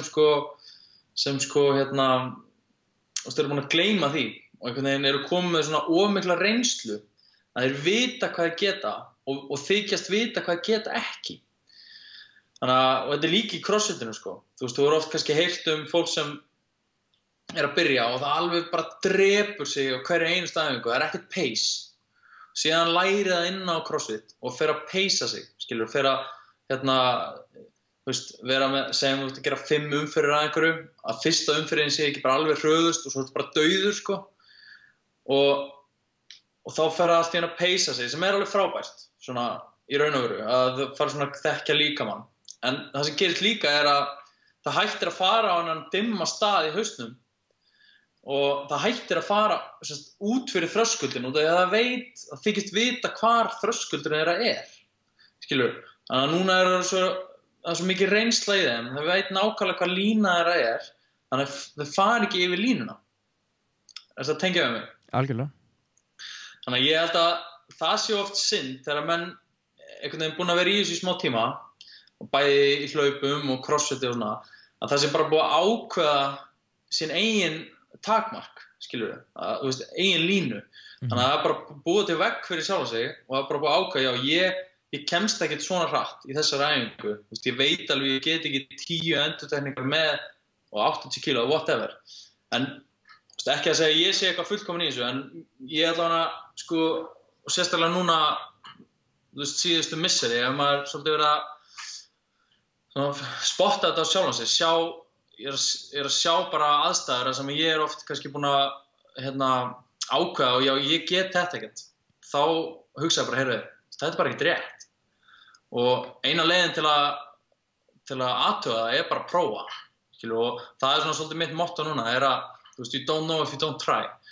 Þannig að eins og með þetta 24 tíma dæmi, það er enginn gert þetta áður og ég vissi raun og vera ekkert hvort þetta væri hægt undir 24 tímum. Ég vissi að það væri raunhæft og mættir ekki taka ómikla pásur og svona, engin svefn og ekki neitt í þessu. En ég vissi það ekkert fyrir að ég myndi bara reyna á það og ég hafði bara trú á því að geta þetta, þannig að ég bara keyrði á það og það virkaði og stundum virkaði ekki, en það er líka bara allt í lagi, sko. En það er svo leiðilegt þegar menn eru kannski bara búin að fyrirfram ákveða hvað geta og hvað geta ekki. Þetta er mjög góð punktur og ég held að ég tengi hvað mest sjálfur og þetta útskýrir sér líka sýnir sér svo vel í eins og ólympískum lyftingum að þegar þú ert svona nýbyrjaður og byrjar að bæta þig mjög hratt, fínpúsa teknina og ert að styrkjast og það gerist allt mjög hratt, það er þetta svona golden tímabil þar sem þú ert nógu vitlaust til þess að reyna að snara, skilurðu, 90 kílónum og aftur og aftur og aftur. Síðan verður þú svona of vitur og passasamur að þú veist að þú átt ekki að vera að fara upp í 100 núna og það að þú varst að gera það í gær og þá ert ekki með hennar styrk í þetta. Það er alltaf svona þessi kæruleysisfaktor sem getur ýttir svo ótrúlega langt áfram að þú sért nógu svona í rauninni vitlaus til þess að reyna eitthvað, þú setur þér engin limit sjálfur. Algjörlega, alveg rétt, sko. Þessi óbeinandi trú, hún er svo kröftug, sko. Auðvitað er náttúrulega reynslan mikilvæg og mikilvægt að menn sé ekki alltaf að gera eitthvað umfram eigin getu og viti nákvæmlega hvar þeirra styrkur liggur, en oftar en ekki að þá gleymist líka stundum að það er bara fuck it, bara gerum eitthvað og það er ótrúlegustu hluti sem gerast þegar menn hafa trú á sjálfum sér sé ekki bara búin að ákveða að því að 90 kíló er á stönginu eða hvað sem það að þá geta þeir ekki lyfti að þeir hafa ekki lyfti áður eða þeir hafa ekki gest í 3 mánuði eða whatever, sko. Ég held líka að risastór partur af þessu liggi í einhverju svona hvað segir maður, þú veist, að þú sért búin að taka ákvarðanir fyrir sjálfa þig utan æfingana, eins og bara fyrir þig að fara í þetta 24 tíma challenge, þú veist, þú hefði getað afsakað þig með því að segja, já, herri, ég get þetta ekki út af þessu og þessu og þessu, en ég held að þetta sé líka svolítið svona lífstílstengt eins og að þú myndir segja, herri, ég er nú bara komið með konu og 2 börn og ég er að sjá að reka þessa CrossFit stöð og þú veist, þetta og þetta og þetta, ég held að svona, þú veist, þú dregur afsakanir úr öllum áttum til þess að segja þér að gera þetta ekki. Hvernig tekst þér að fara í gegnum allar þessar klikku áskorunir og halda áfram að gera þær allar? Það er góð spurning, sko. Stundum náttúrulega klikkar á og stundum er það mjög erfitt. Ég get nú bara sagt þér, eins og fyrir þetta 24 tíma dæmi sem ég gerði núna á föstudaginn langa í mars síðastliðinn. Þá ég hafði ekkert æft almennilega, þú veist, ég æfði bara crossfit áfram og tók kannski aðeins lengri æfingar. Ég hafði ekkert farið yfir einhverja klukkutíma æfingu í undirbúning. Og síðan viku fyrir þá var ég búinn að dobla 2 félaga mína hérna í Lux að hitta mig í crossfit-stöðinni klukkan 10 um kvöldið og við ætlum að taka 20% af þessu. Ég ætla að taka 10 km á skíer, 20 km á róri og ég var ekki með Concept 2 hjólið, ég prófaði fyrsta skipti í þessari áskorun sem er svo mannar faktor, en ég var með assault bike, þannig ég tók án handa með assault bike, bara hjólaði 30 km á því, þannig að 10-30 og það er þetta á að vera bara nokkuð basic, sko. Við byrjuðum hann eitthvað 10 kvöldið og þetta, skilur átt að vera eitthvað 3 tíma prógram, sko, svona rúmlega. Og allt frábært, fyrst svona 80% af þessu og síðan eftir svona 2,5 tíma þá fæ ég bara harkalustu krampa í bæði framan læri sem ég fengi lengi. Og ég var enda búinn að taka góða æfingu þarna fyrir daginn, með nokkrum hnepiðum, sko. Og ég held að útskýra ýmislegt, en svona til að útskýra söguna að ég kláraði alveg og allt það, þessa æfingu, þessa 20% af þessu, en mér leið ömurlega og ég hugsaði, ok, þetta var bara brota það sem ég var að gera eftir viku og ég var að fá krampa strax, sko. Og ég var bara, shit. Þá var mjög freistandi að vera lítill í sér, sko, og stundum tapaði maður þeirri baráttu í hausnum og stundum vann maður hana í hausnum, en það kom alls konar bara, þetta þegar þú ert að fara að fá krampa núna eftir eitthvað smá brota þessu challenge og hvernig heldur það gangi í 24 tíma. En þá, og ég alveg frekar stoltur af mér að hafa bara hugsað, tökum bara eitt í einu, skilur, tökum bara eina mynd í einu og við bara forðumst að fá krampa og sleppum öllum þungum hnepiðum svona 24 tíma fyrir þá mun þetta ganga og blessunlega sé, fekk ég eiginlega enga krampa og þetta er náttúrulega, þetta er svona langt effort, þá maður orðinn alltaf stífur, sko, en það var ekkert svona læstist engin vöðvi við en eitt, sko, þannig að ég var mjög þakkláttur fyrir því og svona í tengslu með þetta, þá man ég var mjög lengi að snara, ég snaraði fyrst 100 kílóum. Það er svona ákveðið múr í CrossFit. Það er risamúr. Það er risamúr, já. Það tók mig mjög langa tíma að snara 100 kílóum eftir að ég var búinn að ná 95 kílóum. Og ég gera alveg ráð fyrir að margir tengi við þetta, sko, ef þeir eru nálægt 100. Ég snaraði 95 kílóum fyrst 2012 og allt gott að blessa og held áfram að æfa alveg á fullu. Ég ger ekkert annað en æfa CrossFit, þannig að ég er mjög ofta að snara. Við erum kannski að tala alveg nokkuð sem í viku bara í ár er ég að snara og ég er að reyna að bæta mig einhver 5 kíló og það tekst ekki.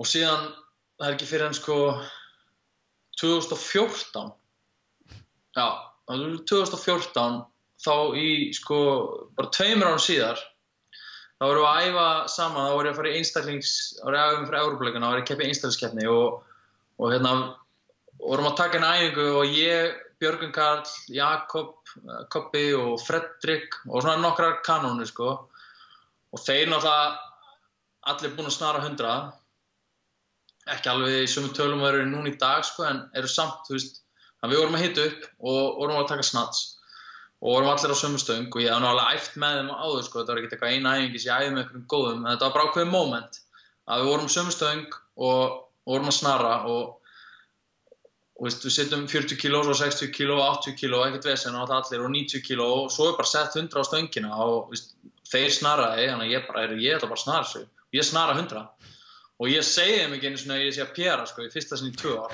ég bara 0 vesen eins og ég hef gert þetta bara í gær, sko. Og svo setjum við 105 á stöngina og þeir snara 105 og ég snara bara 105. Þannig að ég snaraði bara 105. Það var bara ekkert vesen, svo bara high five, já, ekki bara að fara að gera eitthvað annað núna. Þannig að ég bætti mig bara 10 kíló og það er rosa mikið hugafar og líka bara trúa á sjálfan. Þannig að ég hef bara klikkað á því þannig að 2 ár, þannig að maður oft klikkað maður á þessu, sko, mörgu sinnum reynt við 100. Já. Og bara út af hausnum að það bara gekk ekki upp. Þetta er náttúrulega krefjandi þyngd og mjög nálægt bara líkamlegri getu, skilur. Já, þú minnkar alltaf það bil, þú ert alltaf komin nær og nær því hvað þú mögulega getur gert, en ég held að líka hausinn bælist svolítið að sem þú byrjar að segja sjálfu þér, þú veist, þetta er nú kannski fulltjart og já, við vorum alltaf að taka æfingu á þann og já, djöld svo ég illaði nótt maður og ég á þetta ekkert inni núna og maður verður að minnka svolítið þetta kæruleysi sem getur verið svo skemmtilegt upp á að fá mann til þess að gera sig að ná þessum pérum sem eru svo vinsæl í CrossFitinu, sko. Algjörlega, sko, og það er ekkert skemmtilega þegar maður nær að nýta mómentið, þegar maður finnur eitthvað svona móment eins og þannig, maður er með smá keppniskap og maður sér kannski vera að gera eitthvað fyrir fram að nefna þær og þú hugsa bara, ef hann getur þetta, þá get ég þetta og það ekkert skemmtilega en að bæta sig undir þannig kringumstæðum það smá adrenalín og það mjög skemmtilegt þannig að þetta mjög eftirminnileg æfing en ég snara meir í dag sko bara svo við miklu meira sko. Herru, mér langaði að spyrja eins út í það allar þessar þessar íþróttir sem að þú hefur æft og það eru svona helst að nefna bootcamp og crossfitið það snýst svolítið að gera mjög erfiða hluti en ég myndi seint segja að þetta væri leiðilegt og þegar maður fær svo mikið áhuga á ólympísku lyftingunum og bara eitthvað fíla að þetta gera 30 wallballs í settum og eitthvað svona, þetta verður svolítið spes hugafar sem verður til í kringum crossfitið sko en hlaup hefur alltaf verið litið á það sem svona leiðinlega hlutan af svona almenning myndi ég segja eða fólk svona kvíðir fyrir að þurfa að taka langt hlaup og ég veit að eins og CrossFit Reykjavík myndi plana að æfing dagsins væri 5 km hlaup ég held að fólk myndi bara sjá kjörið tækifæri að taka hvíldadag hvernig kemur til hvernig horfið þú á hlaup og hvernig færð þú þessa bakteríu hvernig nennir þessu Það góð spurning sko varandi hlaupin þá finnst mér mjög skemmtilegt að hlaupa Já, þú hefur gaman að þessu Já, oftast sko og það ekkert skemmtilega heldur en maður dettur í ákveðin rytma í hlaupi sérstaklega einhver svona langhlaupi og það kemur einhver sko að liggu við velliðina tilfinning yfir sko dettur inn eitthvað pace sem ágætt að halda og þú bara finnst þess að þú getur hlaupið endalaust mér finnst það mjög heillandi yfir hlaup og tala nú ekki um að þú ert í skemmtilegu umhverfi en þetta getur verið náttúrulega mjög þreytt sko, það ekkert erfiðara heldur en sko, metna þessum brautaræfing þar sem þú ert að taka kannski 400 metra interval og þú ert bara þú drepu þig sko. Það getur verið mjög erfitt bæði líkamlega og andlega Myndið þú segja að metna þessum brautaræfing var að hlaupa marathon á hlaupabraut? Já, það má alveg segja það sko Það eina þessum metna þessum brautaræfingum sem ég tók Já nákvæmlega, það góð tenging og en sko varandi eins og hlaupin og mitt samband við hlaup að þá út af því ég kem svo öflugur inn í CrossFit hvað var það hlaup að þá það oft þannig að manni finnst eitthvað skemmtilegt sem maður góður í þannig að með við CrossFitara var ég allavega mjög góður að hlaupa tala nú ekki að því að í CrossFit sko kannski það er svona 2-3 ár síðan sem að fólk í CrossFit íþróttamenn í CrossFit fóru að hlaupa eitthvað að viti kannski að gera svona 2015 þá allt í einu var hlaupabóla í CrossFit en fyrir þann tíma og þetta náttúrulega tími sem ég að keppa mikið í CrossFit og þá ekkert margir að hlaupa þannig að alltaf þegar það voru hlaup þá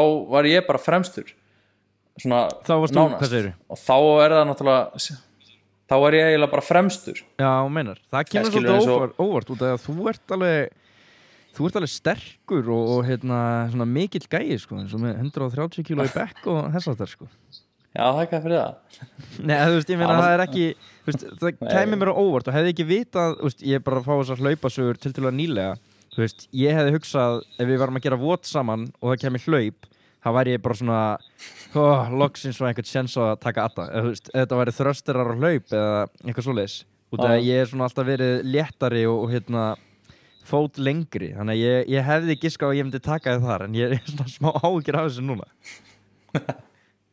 Það aldrei að vita sko ættir eitthvað í mig þar Aldrei að vita en ég veit ekki, já það alveg rétt hjá þér en það líka þannig sko að ég líti ekkert út til að vera sterkur heldur eða gerði það allavega ekki, ég veit ekki hvort ég gera það núna en það alltaf verið svona mér finnst það svona það alveg smá skemmtilegt að vera svona gæinn sem enginn býst við að geti unnið sko og svo allt í hennu bara hvaðan kom þessi sko Já, nákvæmlega og en jú, ég bara náttúrulega skilur að búin að vera að hlaupa slatta áður en ég byrja í CrossFit og svo náttúrulega fer ég að lifta og ef ég næ liftingunum upp þá maður tapar aðeins hraðanum úr hlaupunum sérstaklega í lengri vegalengdunum en maður nær að halda ákveðnum grunn hraða og grunn þoli í hlaupunum helvíti lengi þannig að alltaf þegar það kemur hlaup þá líður mér freka vel og finnst ég vera með svona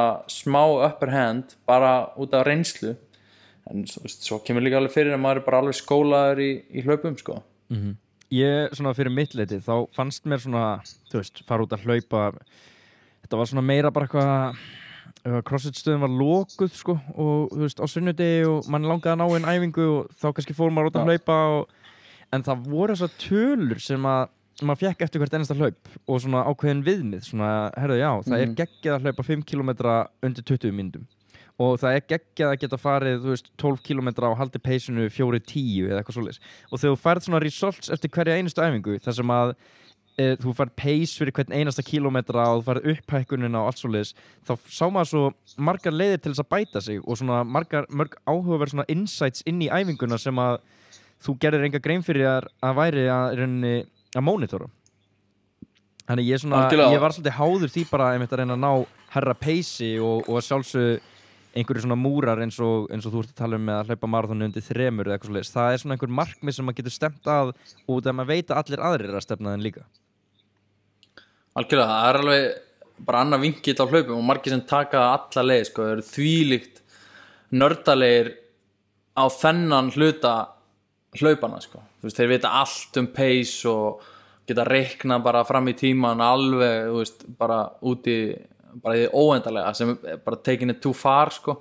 En það þetta líka einmitt, þetta constant feedback að þú getur actually séð hvað þú að fara langt hvað tímið var og allt þetta það er mjög skemmtilegt ég held fyrir minn part ég er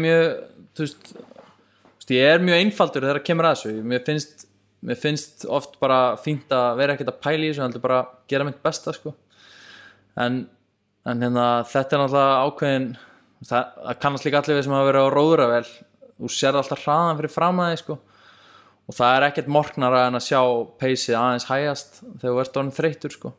þú sér á skjánum bara hvað þú ert lengi að fara 500 metrana og það er svona constant feedback það einmitt líka svipað dæmi og ég er ennþá að klóra mér í hausnum okkur, ég er alltaf að enda á þessar róðravél og fara langa vegalendir á henni sko, og það mér finnst hún ekkert skemmtileg sko, mér finnst ekkert gaman að róa en samt það einhver nostalgía við þetta sem Þú talar að þú sért einfaldur í þessu ég get ekki sagt það sama fyrir mig ég mér langar að hafa þetta allt svona nokkurn veginn á hreinu og ég er líka svolítið skotin í því sko að það er svo margt sem maður veit ekki mér langar svo að vita meira og þá er ég að tala sko allt frá næringu niður í hlaupaskóna hvernig, ef við tökum svona aðeins næringarhlutan af þessu hjá þér og fyrir fólk sem að taka þátt í Reykjavíkurmaraþoninu eða öðrum langhlaupum hvaða svona ráð getur þú gefið hvað varðar bara í rauninni næringu og þá er ég að tala í svona víður samhengi eins og bara hvernig þú borðar dagstaglega yfir í kannski mánuði, viku, klukkutímana fyrir hlaup Algjörlega sko áður en ég fyrir að tala það ég seint kalla mig einhvern prest hvað varðar næringu en ég má geta þessi reynslu að því samt hvað maður á að borða og hvað maður á ekki að borða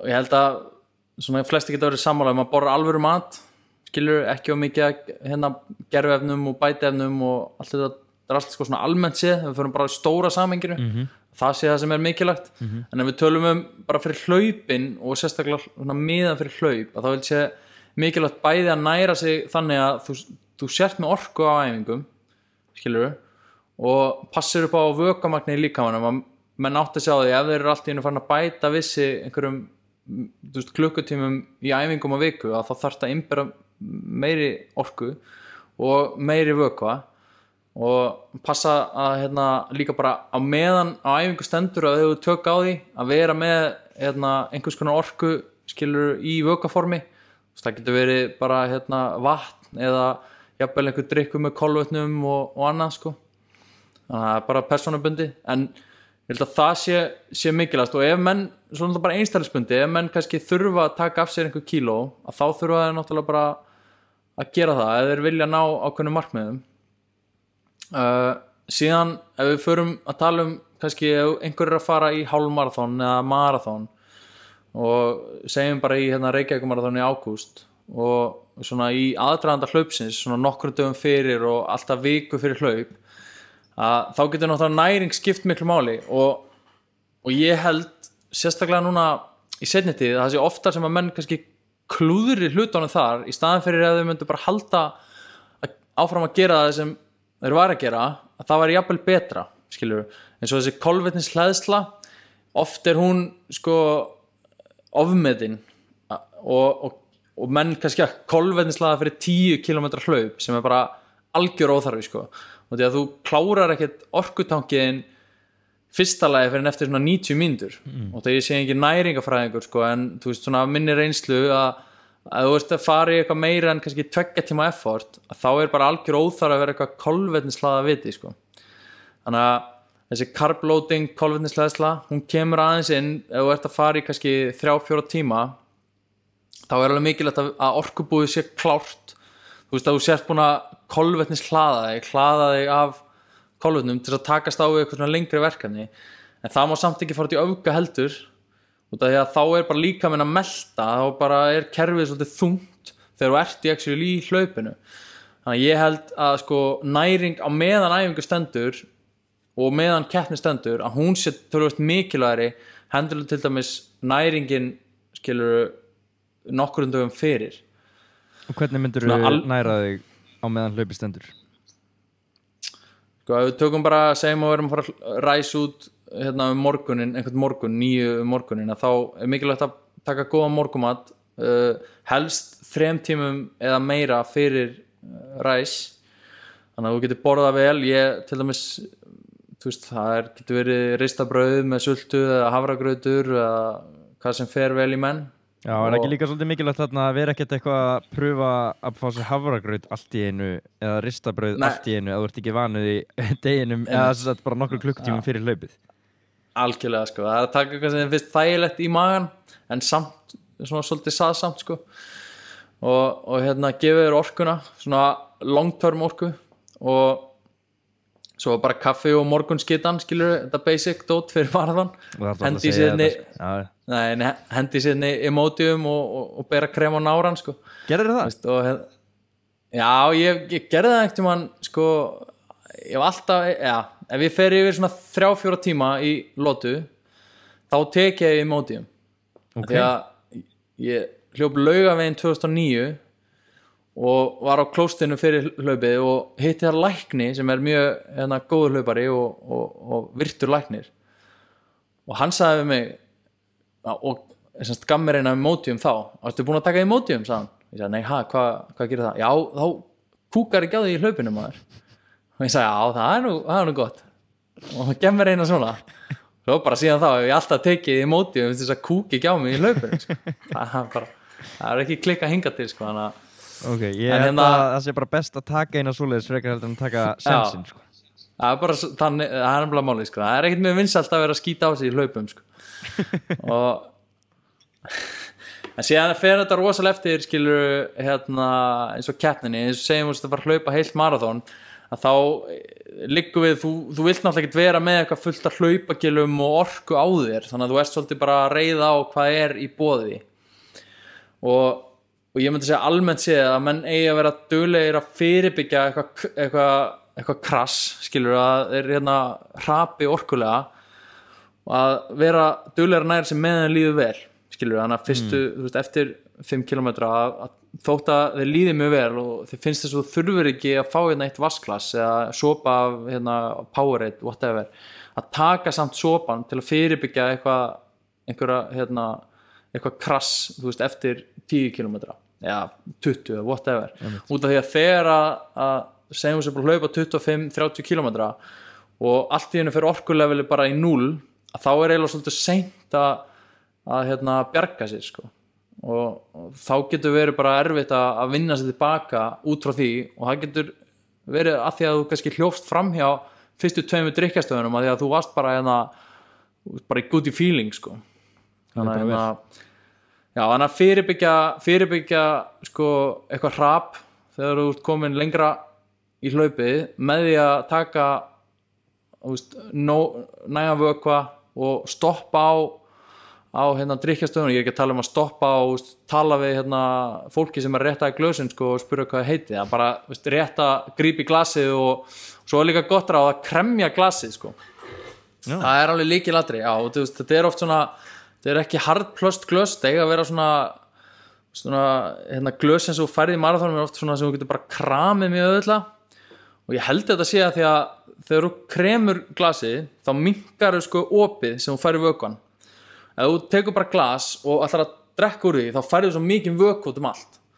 Þannig að það kendi mér einhvern tímann ég man ekki hver það var, en bara kremja glasið, þá kemur bara ein buna og það miklu sko betur, það hljóma mjög asnalega sko, en þegar þú ert að hreyfa þig þá mjög óþægilegt að drekka. Já, einmitt. Þannig að það mjög gott sko að kremja glasið, minnka opið og taka vökvann þannig. Og ég man mér þess að ég gerði þetta og hef alltaf gert þetta ef ég eitthvað að flýta mér að drekka, þá ger ég þetta. En ef ég hef tíma til að drekka í hlaupi þá stoppa ég bara og drekka venjulega sko.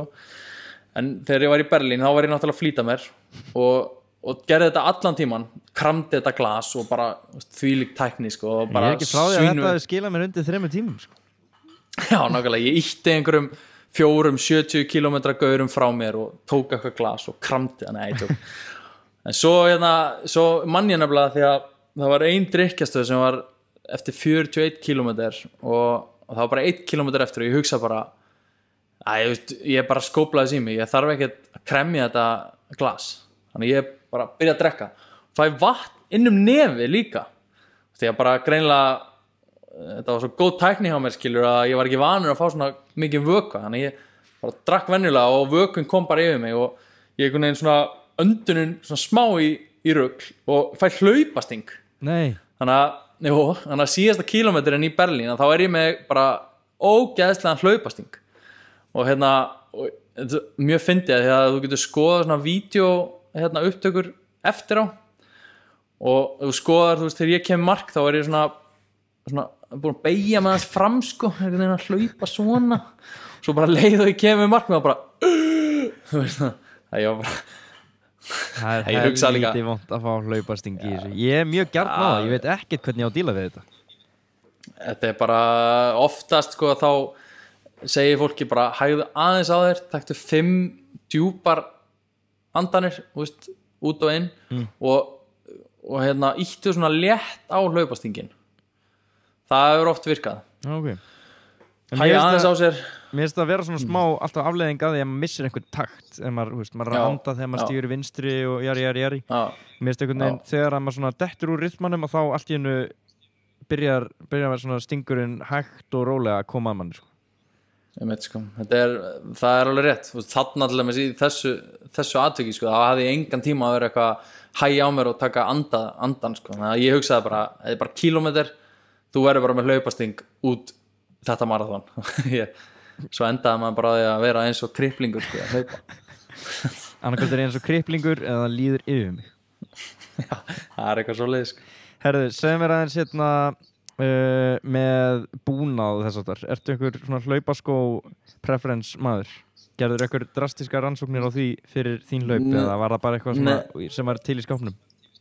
Já, ég svona bara fyrst þegar ég byrjaði að hlaupa þá var maður svolítið elta þetta sko að vera með gel undir hælnum koncept sko, þú veist þá var þetta 2008, 2007 og svona 2009 maður byrja að æfa og svo komst maður að því að það var ekkert máli og leiði ég fara að hlaupa eiginlega í sem svona léttustu skónum að þá átti að með að ég þurfti ekkert eitthvað stuðning undir hælinn, í raun og veru þessi stuðningur sem, þessi gelpúði sem fólk setur oft undir hælinn, eða framleiðendur og skóm, það bara þú veist, í raun og veru að vera að laga eitthvað vanda sem komin hjá fólki í hlaupastíl þú veist, það lendir of harkalega á hælinum þannig já, lögum það með því að setja gel undir hælinn, þú veist, það raun og veru ekki að laga vandan sko, þannig að ég leita bara eftir þægilegum og léttum og svona já, léttum hlaupaskóm sko, þannig að það getur verið hvað sem bara það sem virka fyrir hvern og einn, en ég mæli með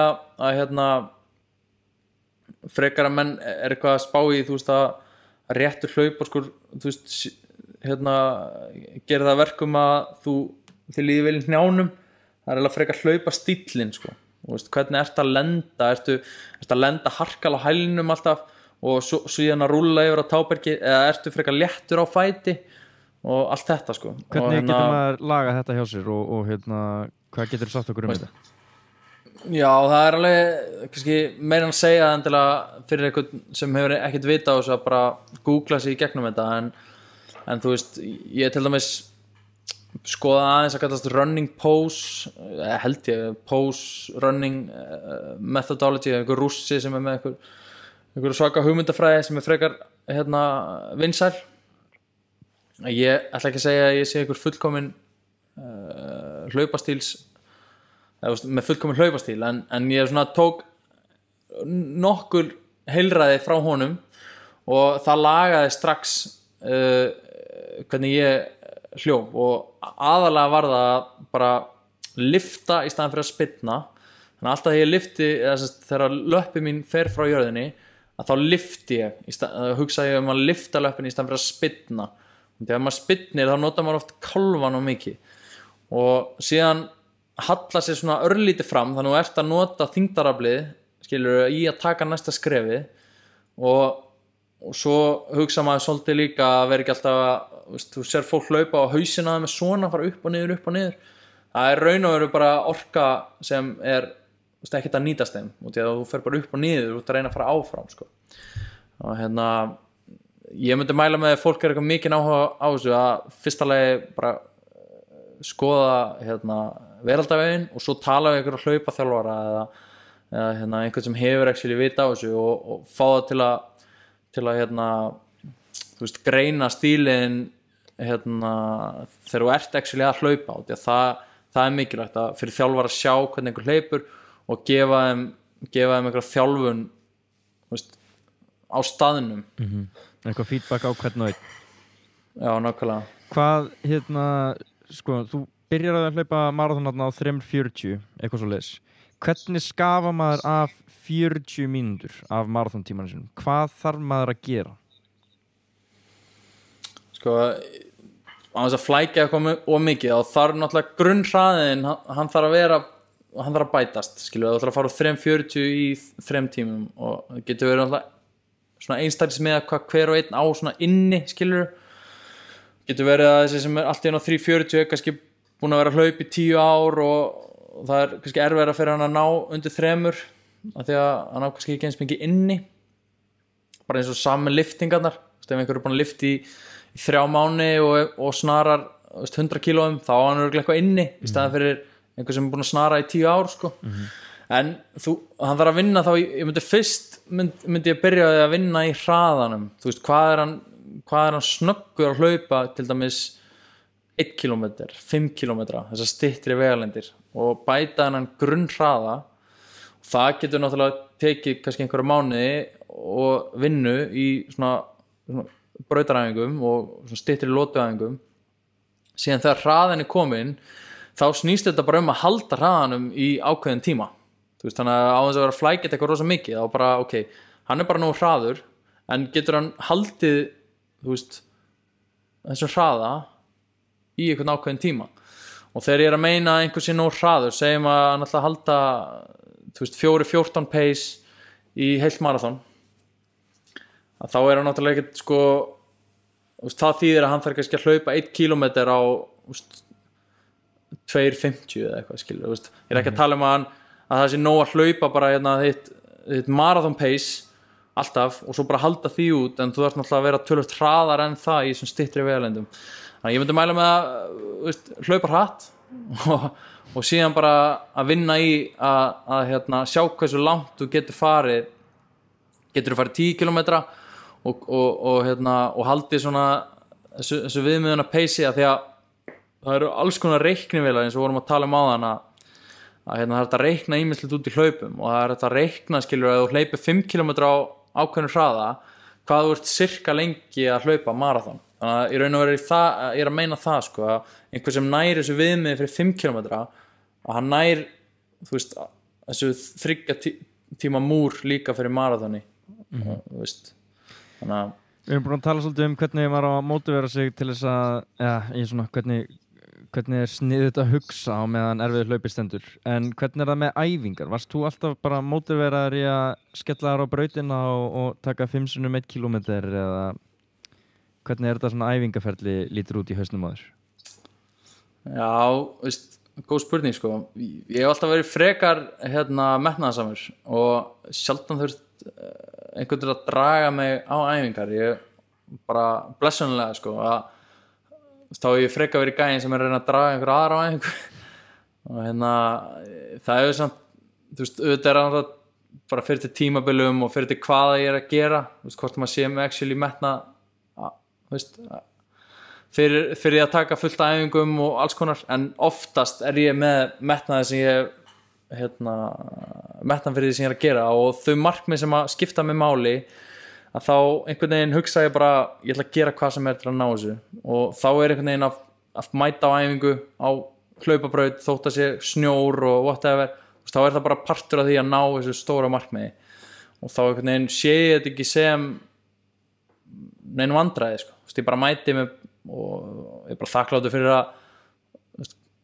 geta gert þetta sko. Það er til stærri vandamál í heiminu sko, heldur en að ég sé að væli yfir einhverju brautaræfingu í kulda sko.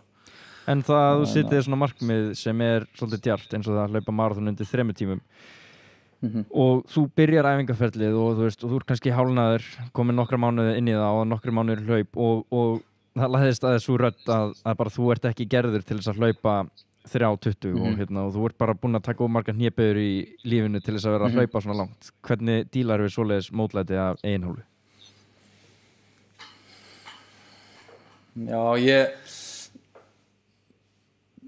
þú veist, það er eiginlega svolítið bara svona að meðtaka þessi skilaboð, skilur segja bara ok þú veist, einhvern veginn þessi hugsun er að koma upp og ákveða bara að vera afsannaða sko þú veist, og bara watch me, skilur þú veist, bara ok þú heldur að ég skilur, þetta er svona inner dialogue þú veist, þú ert að segja sjálfum þér og getur ekki eitthvað en á móti ertu samt að segja sko við sjálfa þig horfðu á mig, ég ætla samt að gera þetta það er mjög skrítið en þetta er raun og raunin og auðvitað stundum hefur maður lítill í sér sko bara út frá eigin hugsunum og það er oftast þannig, þú veist, versti óvinurinn er þú sjálfur í þessu það er bara svoleiðis en þú getur líka ákveðið bara einmitt oft hugsa ég bara á þessari stundu ger ég það sem ég ætla að gera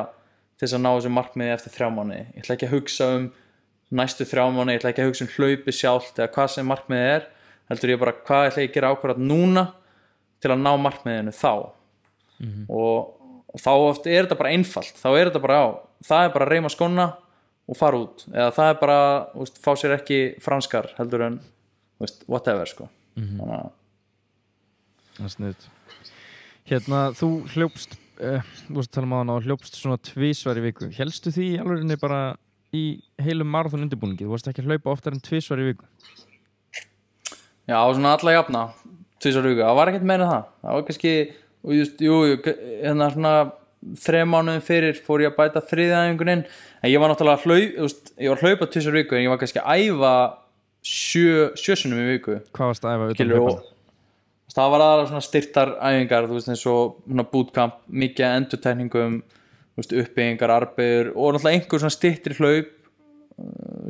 Oftast í bootcamp, sérstaklega í gamla daga, þá var bara uppbytunum var bara kílómeter hlaup og svo fyndi ég að því að maður bombaði alltaf á það sko. Það var eitthvað allir út og þá skilur byrjaði tíminn og allir fóru út og svo sagði þjálfarinn 1 latabæðarhringur sem var kílómeter og þá bara gönnuð allir sko, eins og þeir eru búin að hita upp í hálftíma og maður gerði þetta sjálfur og það var alltaf eins og ef ég var ekki fyrstur þá var ég brjálaður og þetta var bara uppbytun sko og maður kom alltaf inn bara eins og þú veist, all in, en ég held ángríns maður alltaf komst upp með þetta bæði maður ungur og smá vitlaus en maður tóknaði allavega ekki en þetta bætti held ég hlaupagetuna alveg til muna að svona 4-5 sinnum í viku bombaði maður á kílómetr bara í uppbytun sko og maður tók alltaf bara kílómetr for time bara þú veist og svellkaldur sko og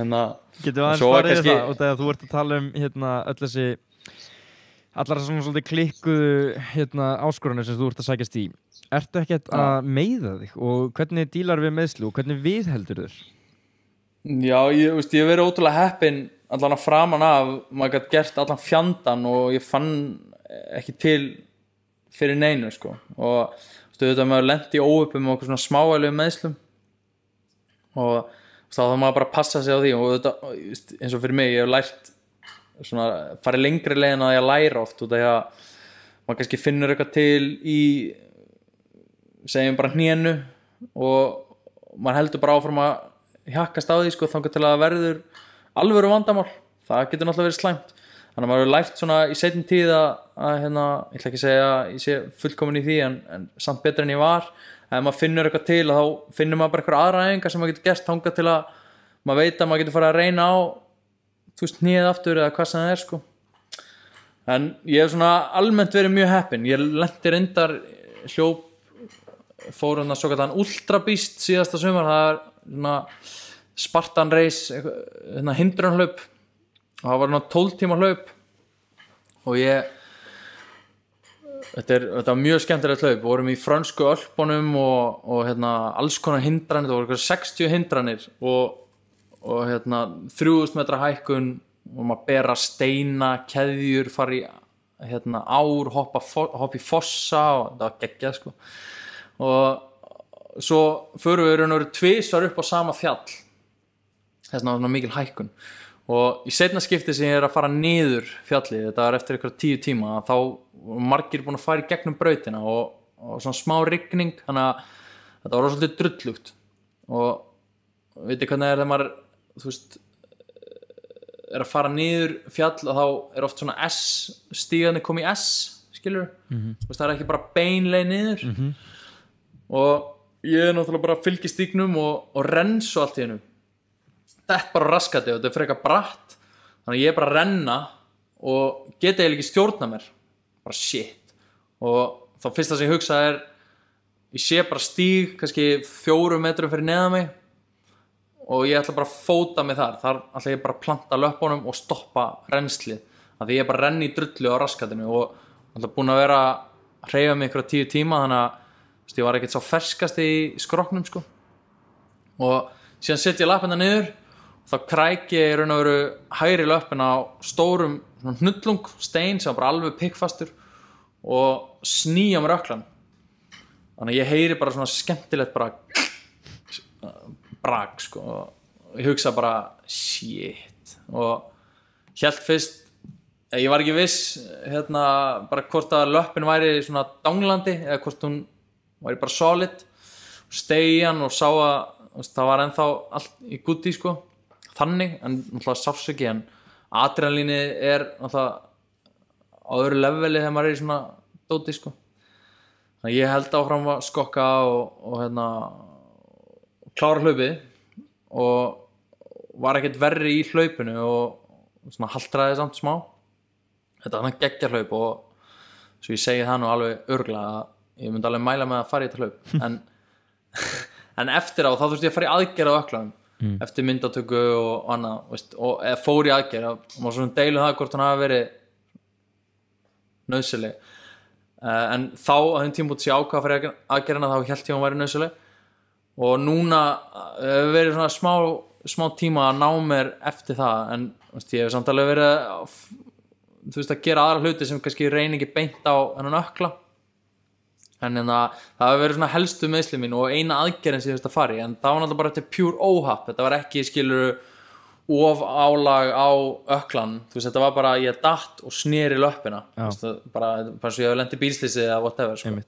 Ég held líka að þú sért með smá öðruvísi standard á meiðslum heldur en annað fólk þú veist eins og þegar ég að tala að ég fór út að hlaupa þetta langa hlaup hérna 21 km ég var handviss að ég væri fótbrotinn veist, ég held að þú ef ég hefði komið til þín og sagt herri, ég sverða ég er fótbrotinn ég held að þú hefði bara svona slegið á öklan á mér og sagt mér að skella sér í hlaupaskóna og fara aftur út að hlaupa sko.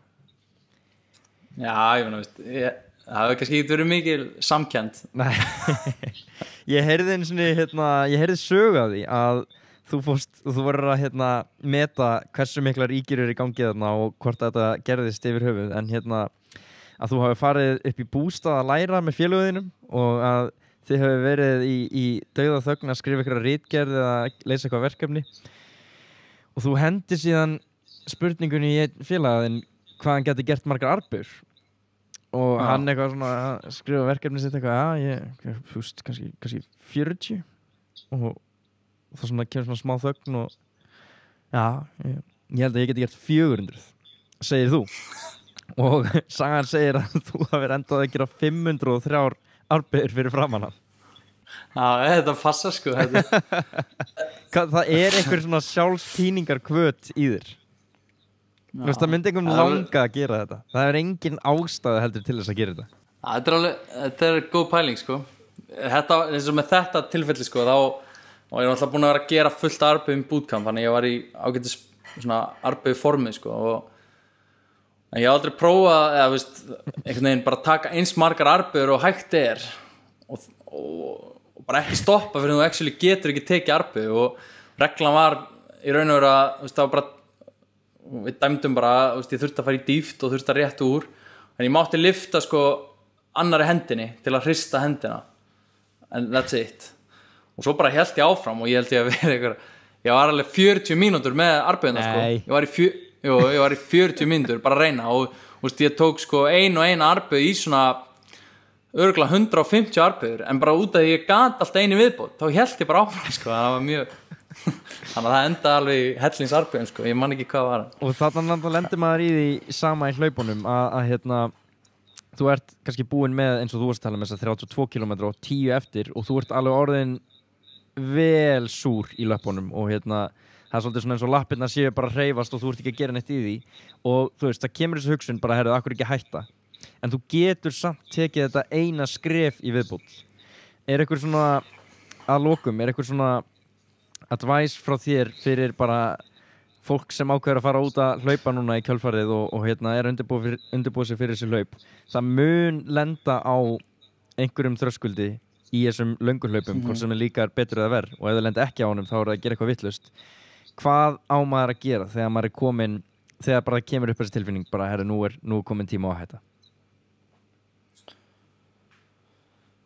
Ég held að sko það sé mjög eðlilegt að búast við því að þetta verði erfitt það er eðlilegt, stundum mun maður hægja og stundum mun maður ekki ná markmiðinu en það sem er sorglegt oft er að fólk er búið að ákveða að það mun ekki ná einhverju eða búið að ákveða fyrirfram að þetta verði rosalega erfitt eða þetta gangi svona og hinsegin sko. Þannig að það sem ég hvet fólk til að gera er að hafa svolítið trú á sjálfum sér, að trúa að það geti eitthvað sem maður hefur ekki gert áður og að prófa það og stundum það maður kannski að prófa 20 sinnum þá getur maður nærið í 21. skipti sko.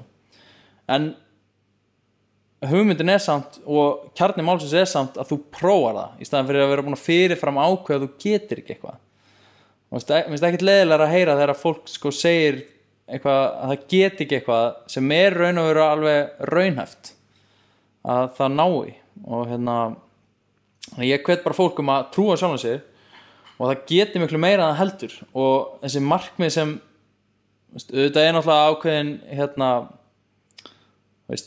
það er ákveðin takmörk fyrir því hvað fólk getur að sjálfsögðu og ég er ekki að segja að vera með einhverjar svaka óraunhæfar pælingar en oft er þetta mjög einfalt dót og ég líka bara tala um svona hversdagslega á æfingum skilur þú mætir á crossfit æfingu eða fer út að hlaupa eða hvað sem það er að vera með svolítið svona trú á sjálfum sér og ef hlutinni gangi ekki vel að þá er það bara fuck it og þá er það bara another day sko og það eru ótrúlega margir dagar sem að ég reyna eitthvað og mér tekst það bara ekki og stundum fer það rosalega í taugarnar á mér og fer í skapið á mér en sérstaklega í seinni tíð þá hef ég bara lært að kunna meta það líka og bara slaka á og skilur í hausnum og hugsa frekar ég geri mitt besta í dag raun og veru skiptir ekki máli hvað pace segir á úrinu eða hvað þyngdin er á stönginni ég bara að gera mitt besta og það bara mitt besta og svo ekkert að biðja neitt meira. Þannig að ef í raun og veru fólk gerir alltaf sitt besta og hættir að fyrirfram ákveða hvað getur og hvað getur ekki, þá tekur í raun og veru þetta álag á þér að ná einhverjum árangri. Þú bara gerir þitt besta og that's it. Hilraði að sönnu.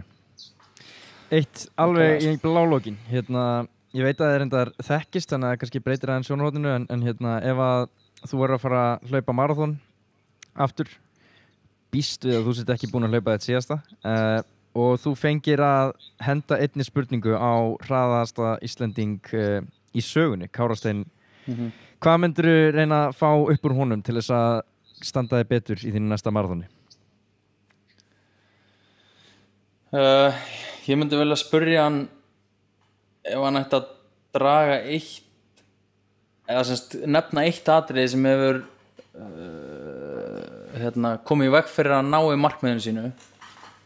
Hvað er það? Hvað er að standa í vegi fyrir honum svona helsta? Segjum að ég veit að hann hefur reynt oft að bæta Íslandsmetið sitt aftur og hann hefur ekki náð því síðan 2011. Ef hann ætti að nefna eitt atriði, hvað er það sem stoppar hann?